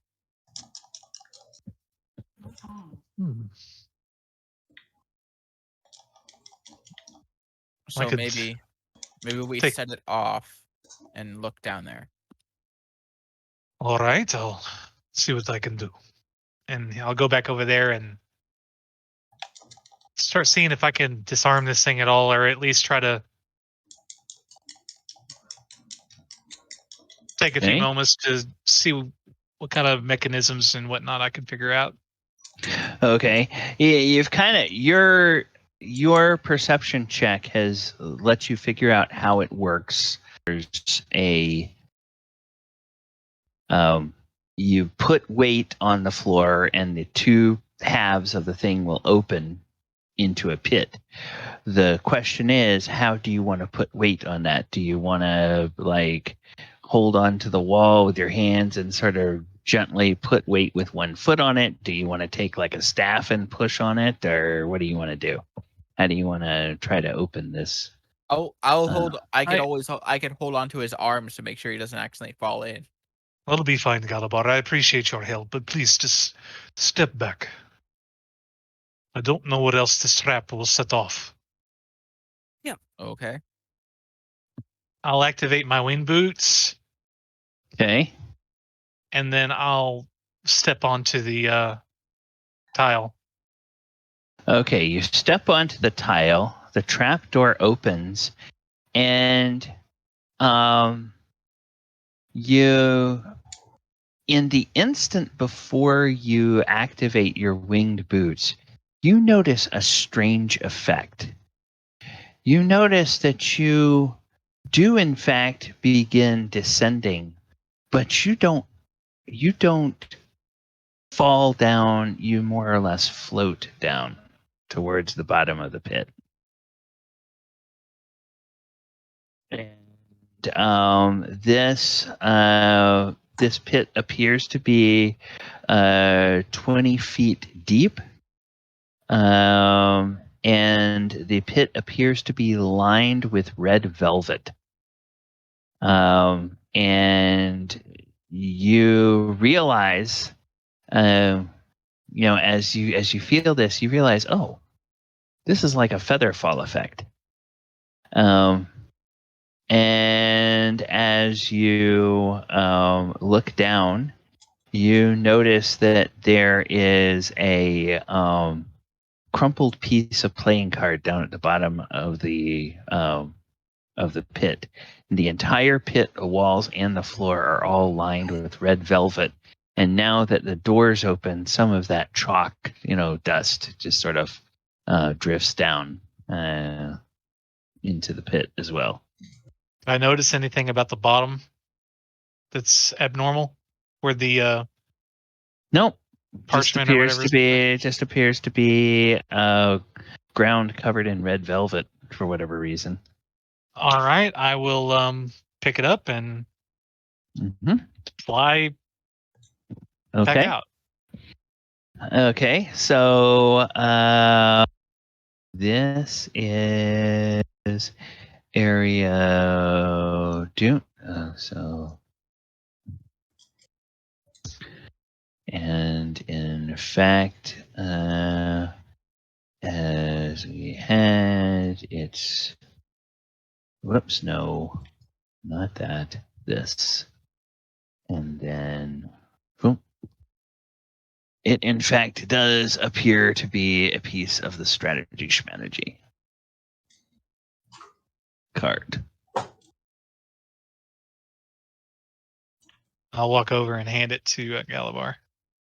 Okay. All right. Well, now that that's taken care of, perhaps we should. Well, we have to decide. Do we want to go down? And there's something interesting as you use your winged boots to float back up. That you can feel, Ken, that feather fall effect has ended. So you get the feeling that if somebody else were to step into that, they would not get the benefit of a feather fall. Okay. Yeah, we've completed Schmategy. Hey. All right. Leo kind of walks around the corner and sees the girls, and he's like, "There's a trapped pitfall down the hall. Watch your steps." Don't go down that way. So what you mean is jump down the hole. I think what he means is don't jump down the hole. That ruins all the fun, Enka. Adamant, from where you are, you see a hallway going to the east. This away here, and you see, looks like you've kind of been up the eastern part of this before, but you don't think Not all of it. Yeah, you haven't been up. We gotta this check area. these rooms here. Okay, as you go into this area, you indeed find it looks like there's more crypt pieces. The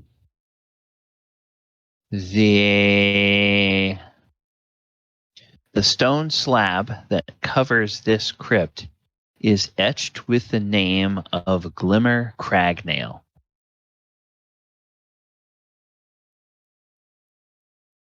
Sounds like a halfling name. You guys can either use player knowledge, or if you need to, you can roll history checks to see why that name may sound familiar. Hang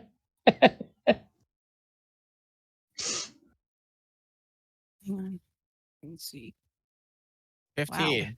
Let me take a poke. History checks. That's what I'm amazing at. You really are. Okay. A 22, not 20. Okay, yeah.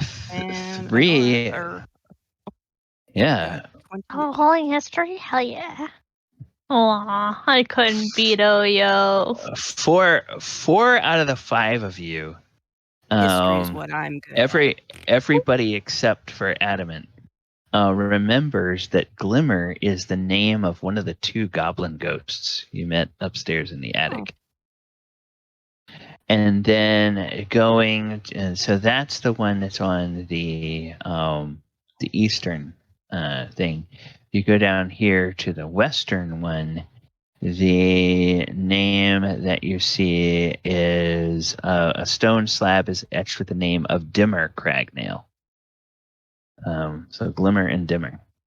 And that is the name of the other goblin ghost that you met upstairs. Doesn't Adamant have to do like a ceremony or whatever to get them to pass on? Yeah. Said they didn't want to. No, they said that they agreed to pass on as long as we didn't touch the toys. Oh, okay. Yeah. So, do you want to move the stone and go into the crypt? Yeah. Okay. As you enter the chamber, it contains a coffin on a stone bier. It's a simple wooden coffin. Slightly smaller than human sized, a little bit larger than the size. No, it's the size of a child. Size of a human child, because these were goblin kids. Yep. He looks around the coffin first. Okay. No, it doesn't look like it's been disturbed. Kind of. Oh, would he? The lid looks like it's fitted on there, but it doesn't look like it's nailed on.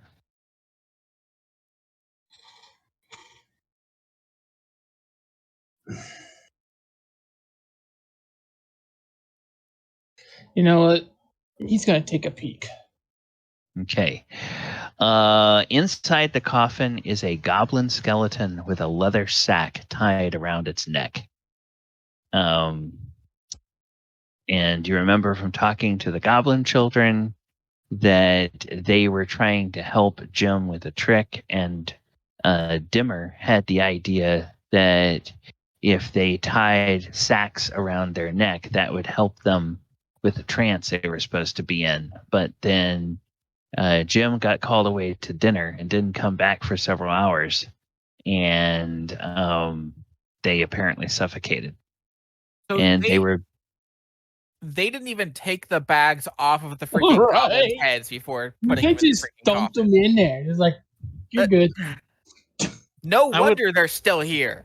I wouldn't want to look at a goblin's face either. He just kind of shakes his head, reaches in and carefully removes the sack. As you remove the sack, there's a little shimmer, and the figure of a goblin child appears next to the coffin, and it looks at Adamant and it smiles and it says, "Thank you," and then it just dissipates. We're gonna have to have a talk with this man when we see him again.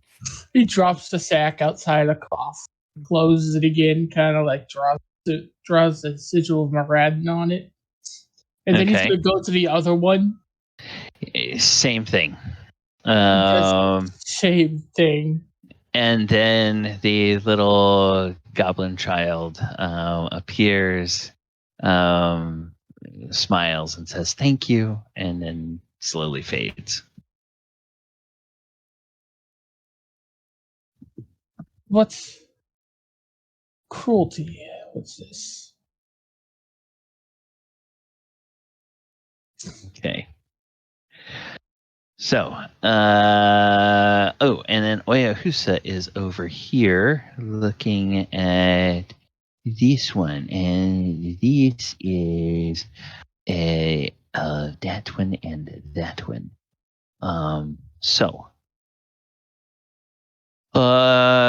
Going to the one towards the top of the map, you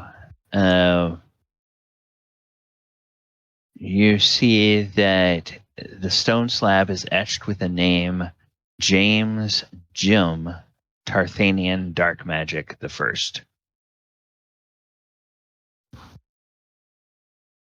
Adamant, I think I found his father.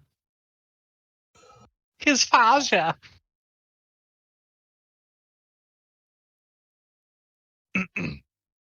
Wonder if that was showed a more reference than the children. I don't want to do it, but open up the coffin. You move the slab aside. You go in there. This has a much nicer coffin, adult human sized. And instead of the lid being fitted on, there's actually a hinged lid that you can open. And when you open the hinged lid, there is a nice satin cushion, pillowy interior. Looks very nice. Otherwise, the coffin is completely empty. Oh, wow. Look for secret compartments or anything. You poke around, you don't find anything. I close it and leave. Okay. And then as you go to the slab towards the bottom, you see that etched on the stone slab is the name Dolores Nana Wartstaff Dark Magic.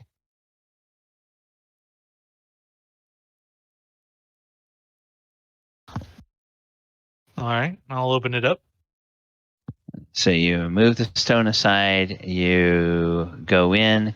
There is a stone bier with a very nice coffin sized for an adult human on it.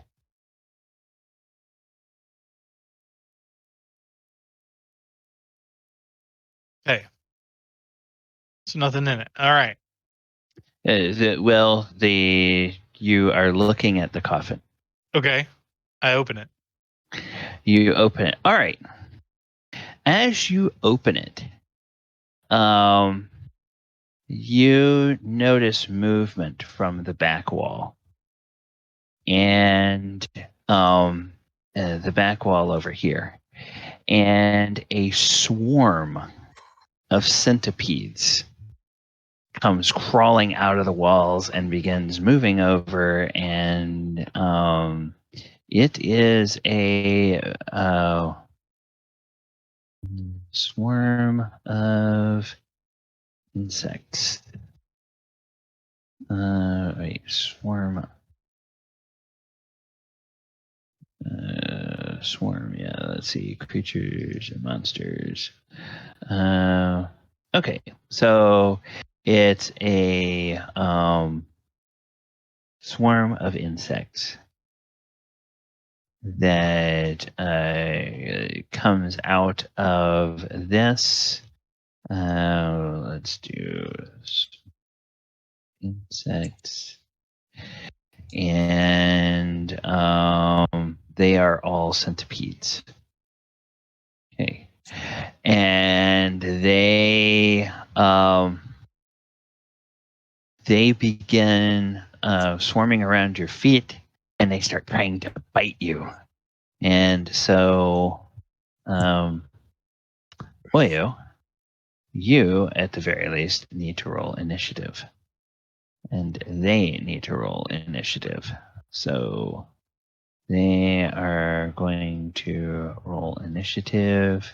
I too shall roll initiative. Okay. And okay, so they get a 15. Adamant gets a 19. I guess those are the only people that are there right now. Let's go ahead and put that in descending order. Oyo, you get to act before they do. So what would you like to do? A bunch of centipedes look out, they're trying to bite you on your legs and feet. Okay, how much of a serious threat do I think these centipedes are? What I think? You know that some insects can have a poisonous bite. All right. But they're. I'm going to make some fast hand signals and say something in Elvish. And you have okay, go ahead. Say something in Draconic, actually, and then I cast Burning Hands.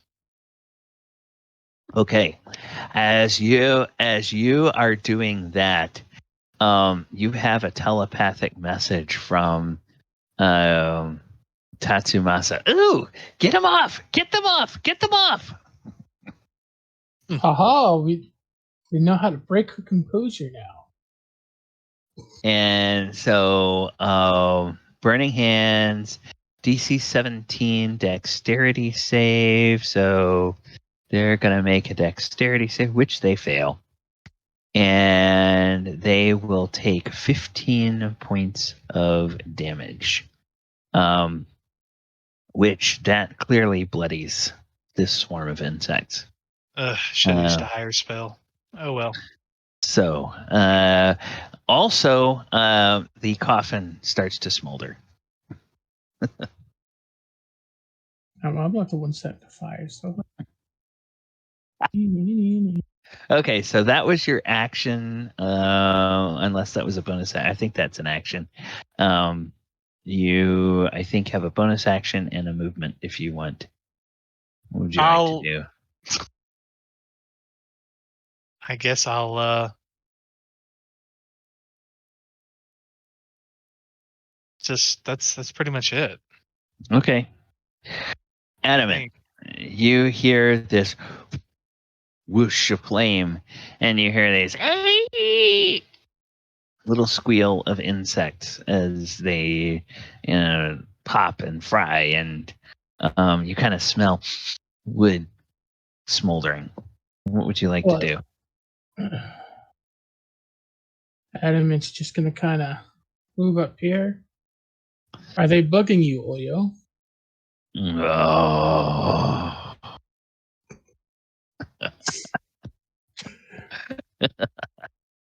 Yes, they're swarming my patience. I'm not gonna cast Bless on, Oyo and myself. Can't Okay. see anybody else, so. Okay. We have. Oh, that's right.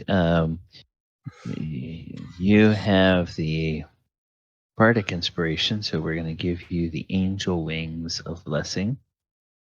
And we will give you the Angel Wings of Blessing. Okay. In fact, I think everybody should probably have Bardic Inspiration, shouldn't they? Unless they've already used it. I don't think anybody has. Nope. Have not. Everybody except for the dog.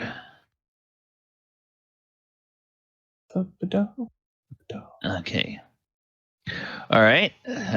So that was your action, and you've used part of your movement. Do you have a bonus action you would like to use? No. I've got nothing. I'm done. Okay. Ignore the fact that this is labeled as a swarm of mechanical spiders. All swarms of insects, regardless of what they actually are, have the same stats. This is just the only one that's part of this adventure that I have, so it's the one that I'm using. Actually, I'm on D&D Beyond, so I can use the right one. So it's actually going to try to bite at Oyo. It bites and hits an AC 20. Does an AC 20 hit you, Oyo? It does not. Okay. Then it just sort of swarms around your feet. Now, Adamant, it's swarming around your feet. That appears, and it's just kind of yang, yang, yang, yang, yang. They're all just sort of biting at you. Oyo, you are up. What would you like to do? All right. Still. Okay. I would like to. Do I want to do this? There's nothing wrong with taking a break later.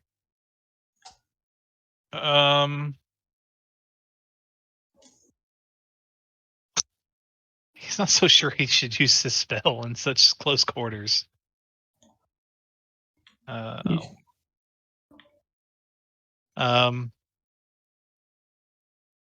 He'll just cast another Burning Hands. Okay. So that was a DC 17 Dex save that they must try to make. And they fail. And they take 11 points of damage. All right. How would you like to destroy this swarm? Just turn them all to crispy critters. Okay. You have also damaged this coffin twice with fire. And now, Adamant, you see that the coffin is in fact aflame. And the lid appears to be partly burning through, and you can now sort of see little bits of fabric from inside the coffin that appear to be burning and shooting up. What would you like to do? Oyo. That's my job. Well, if it makes you feel better, we can tell Elora you did it. Elora.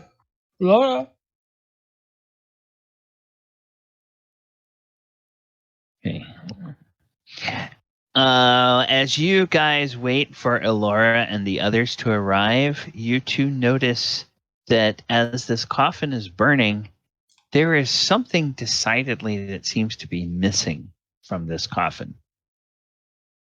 A person? A person. Seems to be another empty coffin that just is burning. A very nice coffin.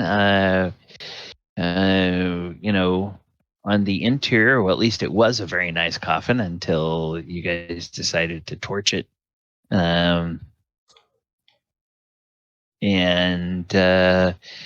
If you don't do anything, it'll take like a minute, and it will finally all get burned up, and now it's just a smoking hulk. I'll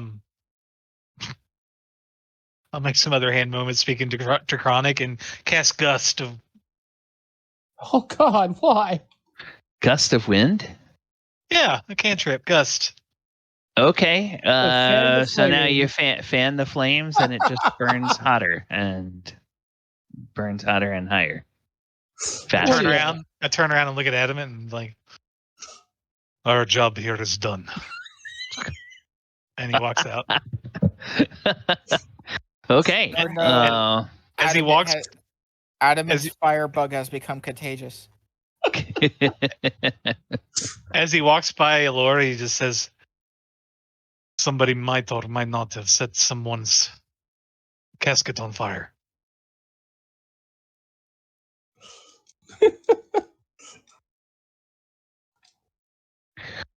Okay. Yeah, that smoke isn't gonna just clog up this entire area. I can't do anything about it. I can't put fires out. I just start them. You weirdos. Bunch of weirdos. I didn't do it this time. I didn't do it. Nobody will believe you. I didn't know. do it. Oyo just looks at Adamant. Nobody will believe. Son of a bitch. I didn't do it. It's his fault. Mm. Can't hear. All right. Galibar. You noticed there's Elora trying to do something? I don't know if she's trying to talk or what, but Elora, are you? I'm not looking at Discord. Elora, are you with us? Oh, okay. You can unmute. We don't have you muted. It must be on your end. It's weird. If you need to, you can Hello? drop from Discord. Yeah, there you go. There you go. You're gonna use a 4th level spell to put out this fire? Yes, no, shut up. No, as Adamant says, Elora or Oyohusa, I forget who said that, and she'll come on running over and says, yes, what, is it another piece? And she'll kind of look into the place and says, a grave? Who lights a grave on fire? And she looks over at Oyohusa passing her and she screams, No. There's no water in there, by the way. Yeah, but she's using the water that she has from her own flask. Oh, that cool flask? Yeah, okay. yeah. Adamant says, rather bluntly, it was Oyo. Okay. Laura kind of look at him and straight in the eye, like, close her eyes and see if he's telling the truth or not. Adamant can't lie. Yeah. Okay, and that was an insight against who? Against Adamant or against? Yeah, Adamant. As far as you know, Adamant's telling the truth. For the 13? By this time, would she have the water out by now? Oh, sure. I'm looking at this spell, and you say you have a flask of water. So I'm trying to figure out. Now it uses an existing body of water. So if you take the flask of water, it's kind of basically going to just sort of, this fire is burning a whole coffin. A single flask of water is not going to be sufficient to put it out. She'll just use Ice Storm instead. I mean, Whatever. there's God, Ice Storm. Yeah, There's a well. Do you not have like the shape water cantrip? Shall I use her ice storm? Enka looks at Oyohusa and goes, "What did you do?" She's Technically, overly upset, okay? That is why she's using a 4th level spell, okay? Okay. Ice storm. Everything cools down in here by about 30 degrees. And now this chamber is just filled with ice. The Yeah, fire walk is out. out. And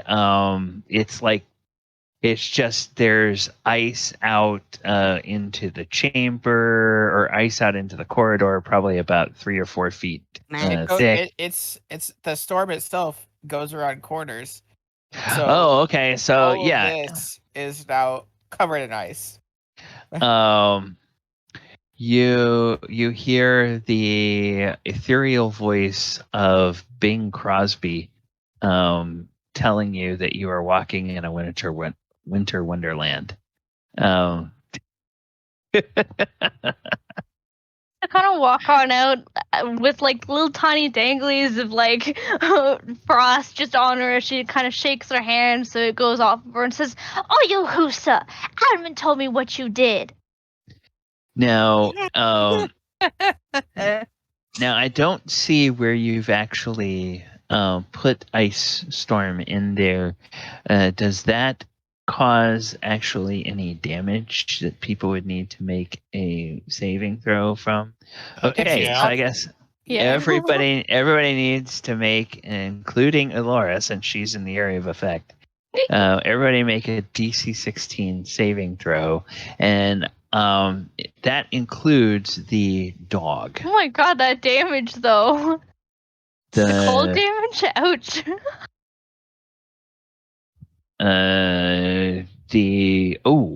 Wait a minute. Wait, Is this right no, on the? both me and the dog are out of. Okay. Oh man, I wish So, I had Shield Master stuff. now is it contained within the small area you are? Or is it just literally goes through walls and everything? Okay. It goes around corners. Goes around corners. So, All right. yeah. I'm gonna use my Bardic Inspiration die. It's a 1d10. Okay. Ladies and gentlemen, Elora is secretly a platinum blonde. All right. So, that's still a 15. Yeah, still a 15. So, all right. So, Galibar, you don't have to do that. Enka, you made it. You take 5 bludgeoning and 10 cold damage. The reason it's separated is in case you have any way of mitigating either one of those. Adamant, you fail to save. And 5.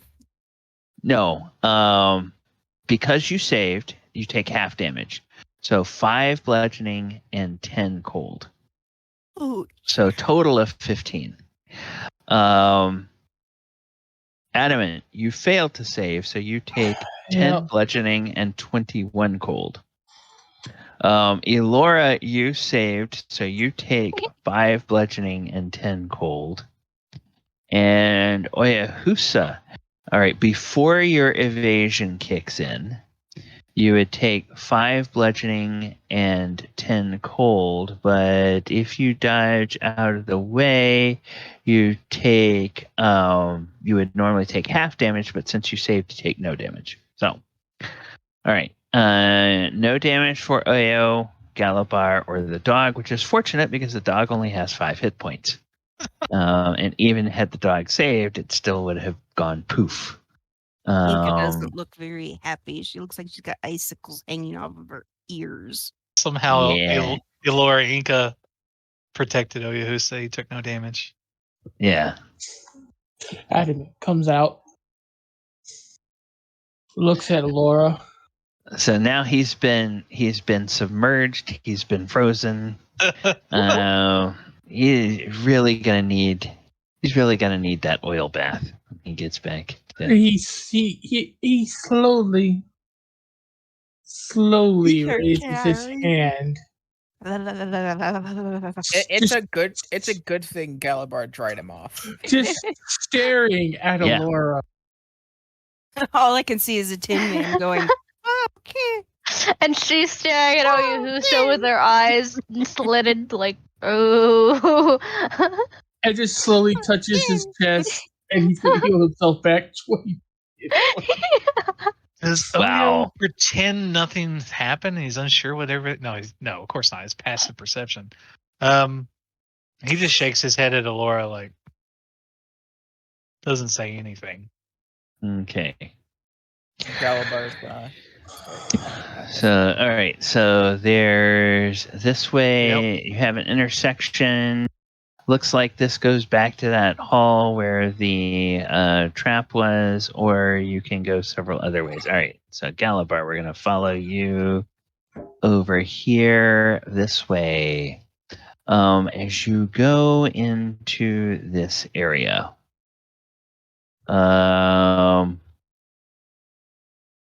Okay. This room is festooned with tools of the stage magician's trade. Black silk top hats, rabbit hutches, all of which are empty, trick wands and colorful kerchiefs and foam balls and decks of playing cards. Normal playing cards. A wide alcove in the south wall contains a painted wooden statue carved in the likeness of a young Jim Darkmagic III, wearing a voluminous black cloak, a ridiculously oversized black top hat. Jim's pale left hand rests on the head of a hound that stands next to him. In his right hand, he holds a smoky gray crystal orb. The room has exits to the west, or in the west and north walls. Chanting can be coming heard from the west, basically echoing back through the hallway that you came through before. You can, Galibar, as you are the first person going in here, you can make a I'll say you and Enka and Adamant can all make perception checks. Or actually, you and Enka make perception checks. Okay, Enka, you can go ahead and make a perception check. Oh, okay, Enka. As you walk in there, you notice something on the brim of the top hat that sits atop the statue's head. There looks to be a little crumpled piece of cardstock. So that is. She'll go over and carefully pull the piece of cardstock off and open it up and look at it, and then kind of yodels back, Elora. Okay, and that's gonna be Enka found it, and there, and there, and there. What And kind of you, huff The chicken. you find another piece. The chicken card. It looks like. It's to kind of like lighten up a little bit as it's a part of her chicken card. He's a giant chicken dad. He'll Okay. peck my eyes out. All right. Yoo-hoo! And then as you. Oh, okay. Yeah. There are in these little alcoves over here, there are more of those plaster skeletons that are just tucked into these alcoves. These are all assembled. They're like the ones that Adamant found in the chest upstairs. And you said that there's a statue of the kid? Yeah, the statue is here. Statue of a young Jim Darkmagic resting his hand on the head of a hound. That's And next to he's him here. Oh, carrying a oops. gray smoky quartz. A gray smoky orb. I'll go over and inspect it just to look at it. Okay. You go over and you look at it. The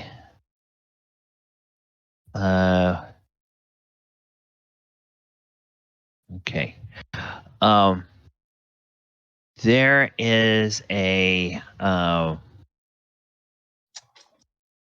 it's kind of weird. It looks like there's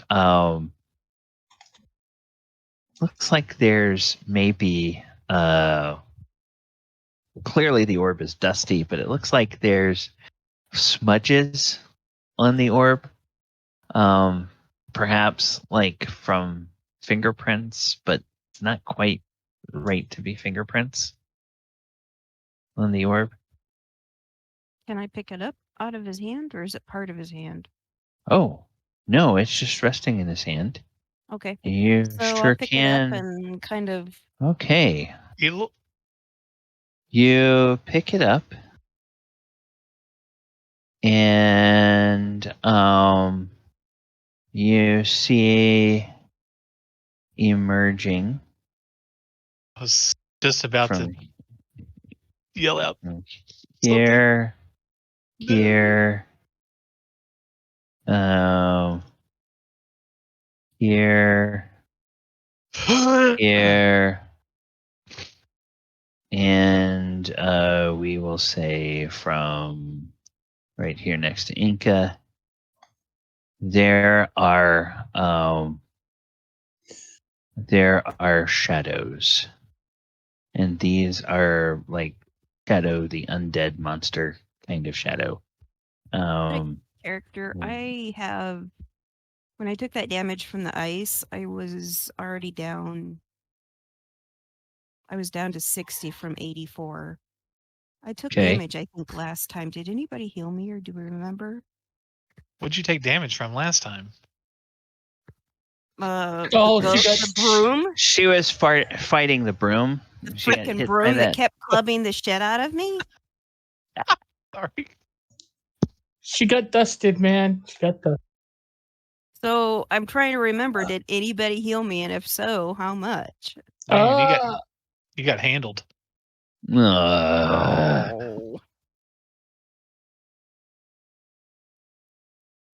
I think I healed you some. I think you already added it.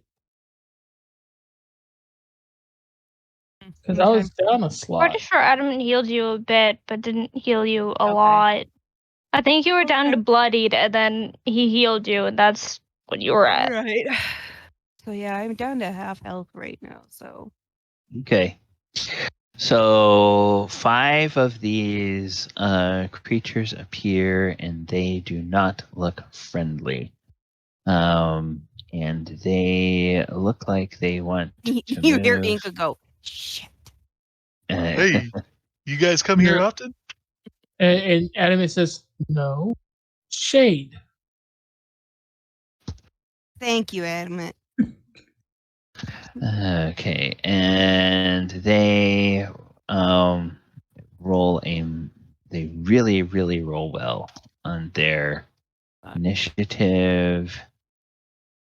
So they get a 3.14.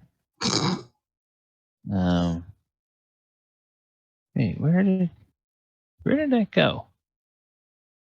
I would say, didn't we take like a short I see. rest? I didn't have the token selected. Yeah, I didn't have that token selected, so I'm gonna add a turn, and then I'm gonna put 3.14. All right. Galibar, Adamant, Oyo, Elora, Enka, and the Shadows. Enka and the Shadows. That's my Iron Maiden cover band. There you go. Enka and the Shades. All right. Straight up sounds like a Scooby-Doo. Doobie doobie doo. Where are you? Okay, so was somebody going to say something before we start this? I was about to say, we basically sat there for a little bit upstairs when we were putting the cards together, so maybe we. Yeah, you guys didn't classify that as a short rest, so We didn't probably stick around very long because it was just lay out pieces of paper, figure out which Yeah. ones we were sort of missing, and then go. With that Yeah. being said, it's been a little while since we had inspiration put on us.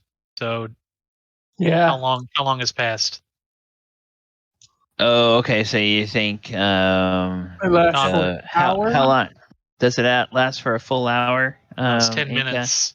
Oh, 10 minutes. So yeah, it's probably think so, anyway. the bardic Yeah, inspiration so nobody, is and probably I can't done. recast it. So What about Yeah. Bless?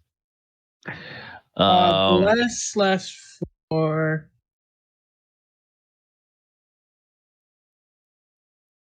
1 minute, so it's gone. Okay. Yeah, Bless is gone as well. Well, all right then. Okay, so we don't have any there, and then this is gone as well. All right, so Oyo, you are up, sir. Indeed, I Oh, am. You see some undead shades emerge from the walls and hiss angrily at Oyohusa or at Enka when she picks up this smoky orb. Damn it, and I'm in the back. Yeah, with your movement, you can get through your. Yeah, I was hoping to be where Adamant was for this spell, but that's not gonna work. All right, I pull out my Tatsumatsu and Hey. sheathe my sword, and I'll move in over here and I'll swipe this one that's on Enka. Okay. I feel more protective of her than Adamant at this point. Hey, that wounds me. Well, you don't know that. That's out of character. Or is it? Okay, here we go. Strike it with Tatsumasa. Okay. 29.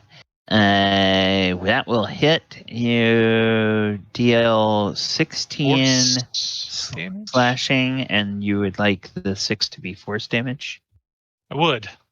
Okay. How would you like to destroy this shadow? I don't know what it would look like if you hit something with force damage. I guess it would just.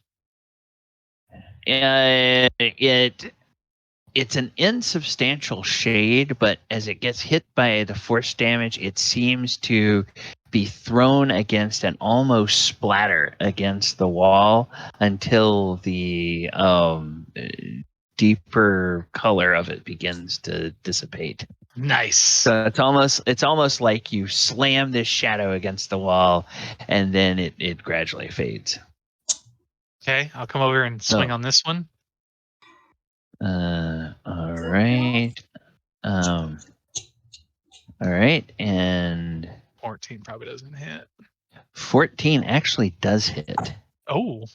So do you want that to be psychic or force damage? Force. Okay. How do you destroy this one? Same way. Just he's painting the Okay. room.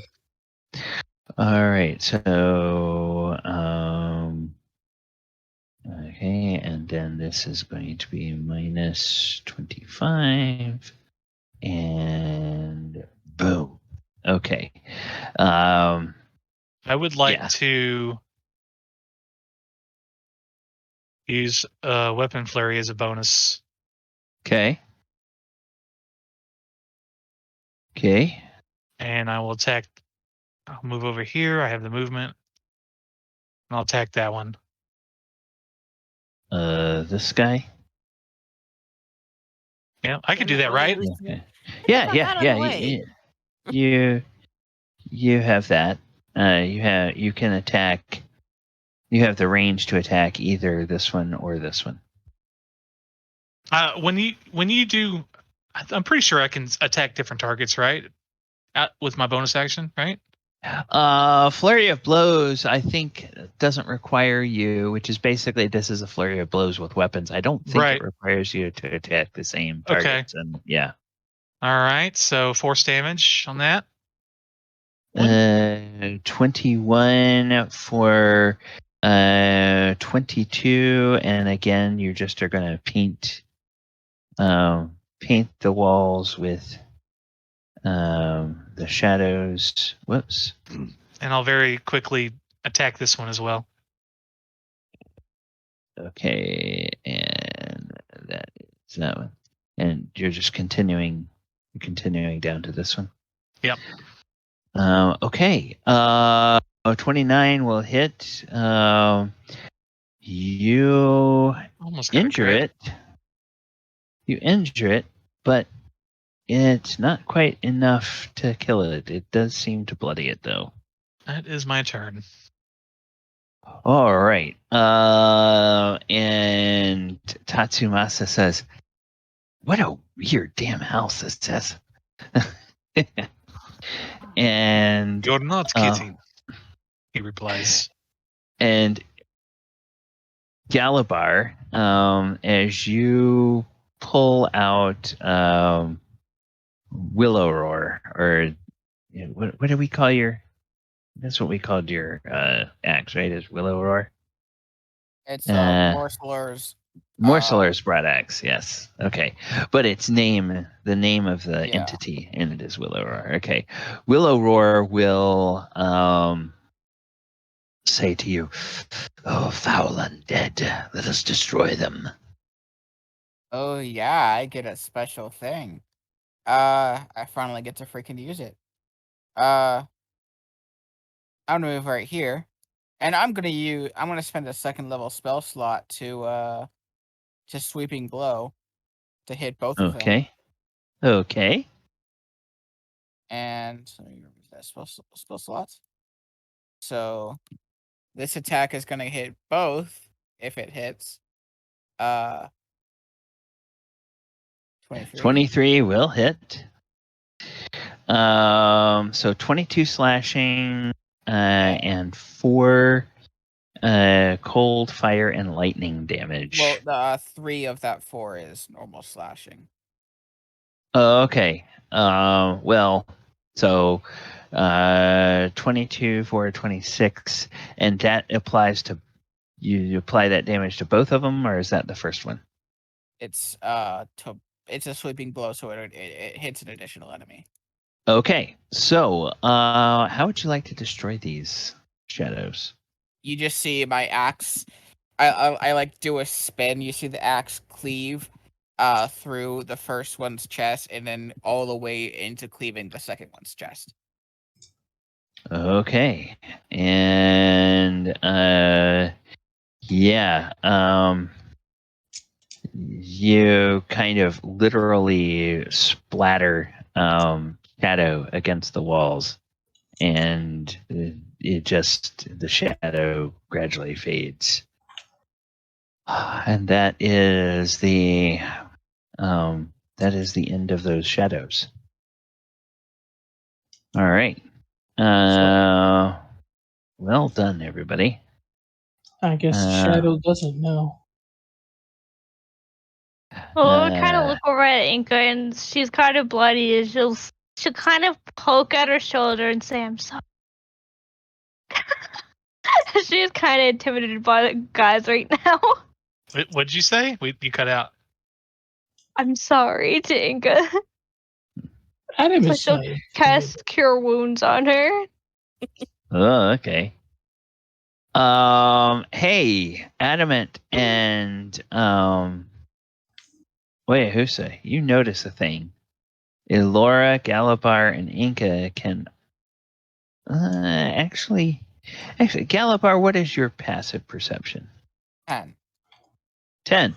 Okay. None of you, or all 4 of you, notice a thing. Except for Galibar. No. all of you notice it. Okay. Yeah, because like Uh, it's a big clue by 4 upside the head. Yeah, you notice there's something that appears to be weird with the plaster on this wall. And as you look at it, it's a rectangular outline in the plaster. Well, it looks like Adamant is stuffing his fist through.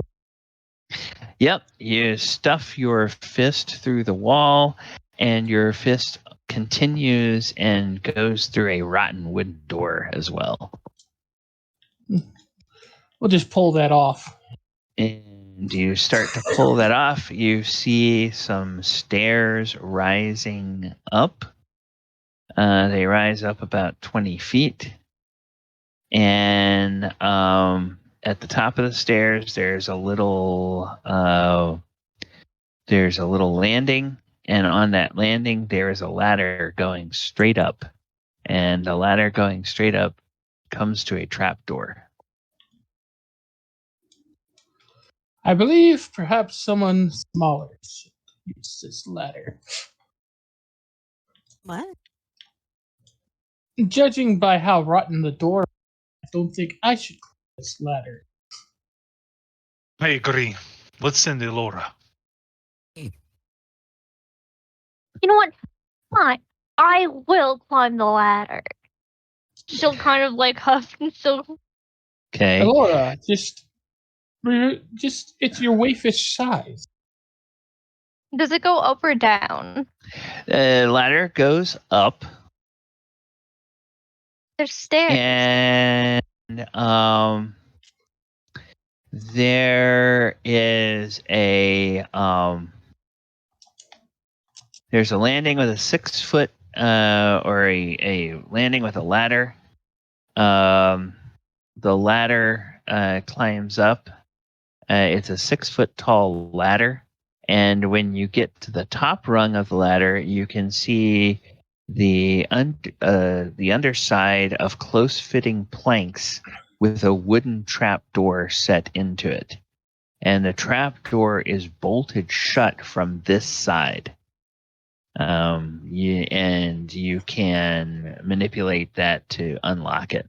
And looks like you can push it open. So I don't have to do anything special to unlock it, just unlock the hatches and then it'll open? Yep. Okay. Yep. So push it open. Okay, as you push it open, there's a little bit of resistance, but almost as soon as you move it, a little crumpled piece of cardstock falls down onto you, and you can catch it, and you see Elora is strong. She can open it. Yes, it's clearly a thing that's meant to be opened, a door that's meant to be opened. You see this. We're gonna put this. No, not that. Put this. And then we're going to show this to you. Hey, you see a piece of the Blacker Lotus card.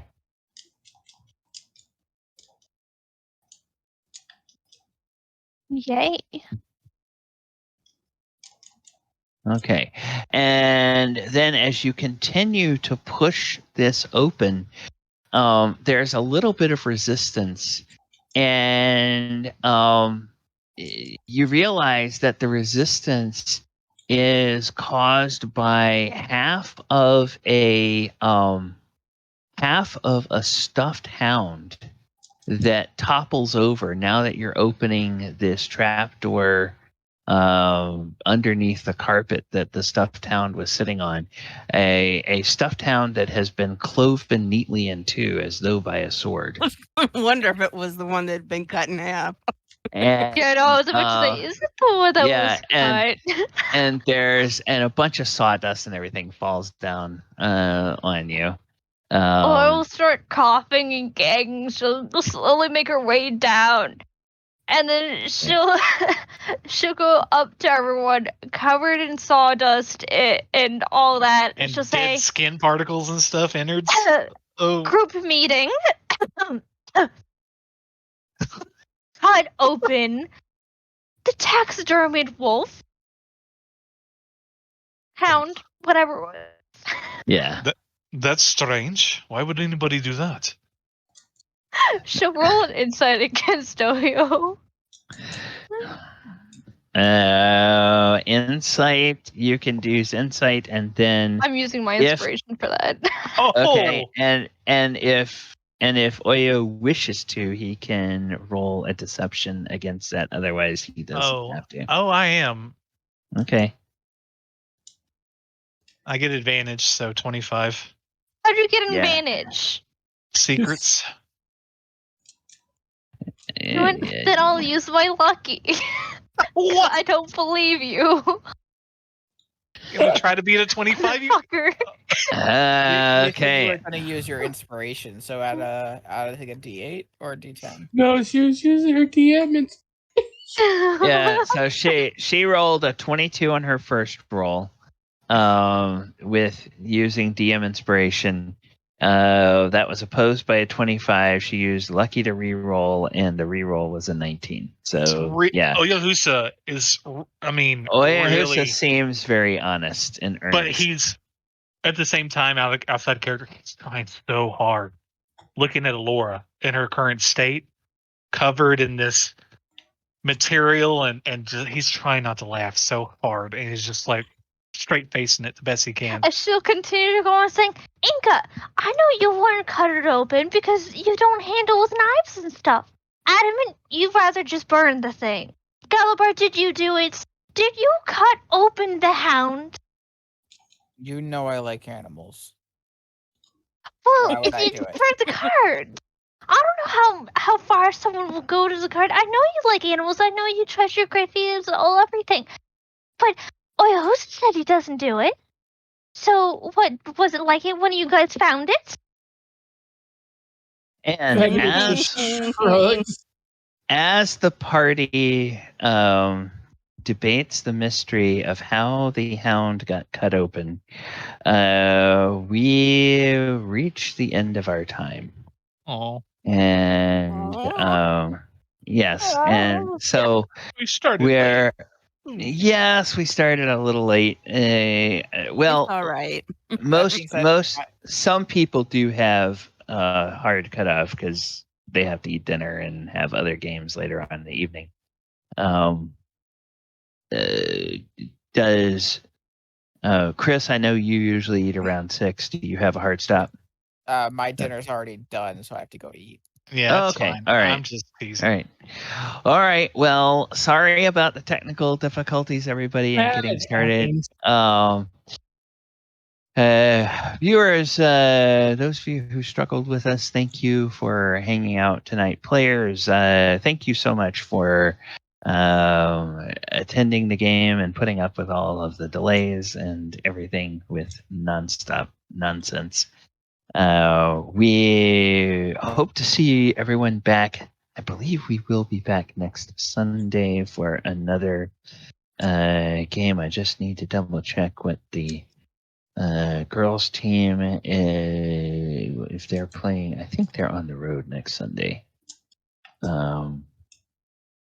Okay, so it's today's the 15th, right? So next Sunday will be the 22nd. Yeah, we're on the road next Sunday. So we will have a game next Sunday.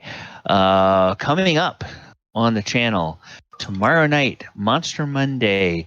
I think it's going to be part 1. We are doing Slotty. The slod as a monster type, and of course there are many different types of slods. So I believe we're going to do part 1 of 2 of Slotty, where basically we go through the various different types of slods in each edition of the game.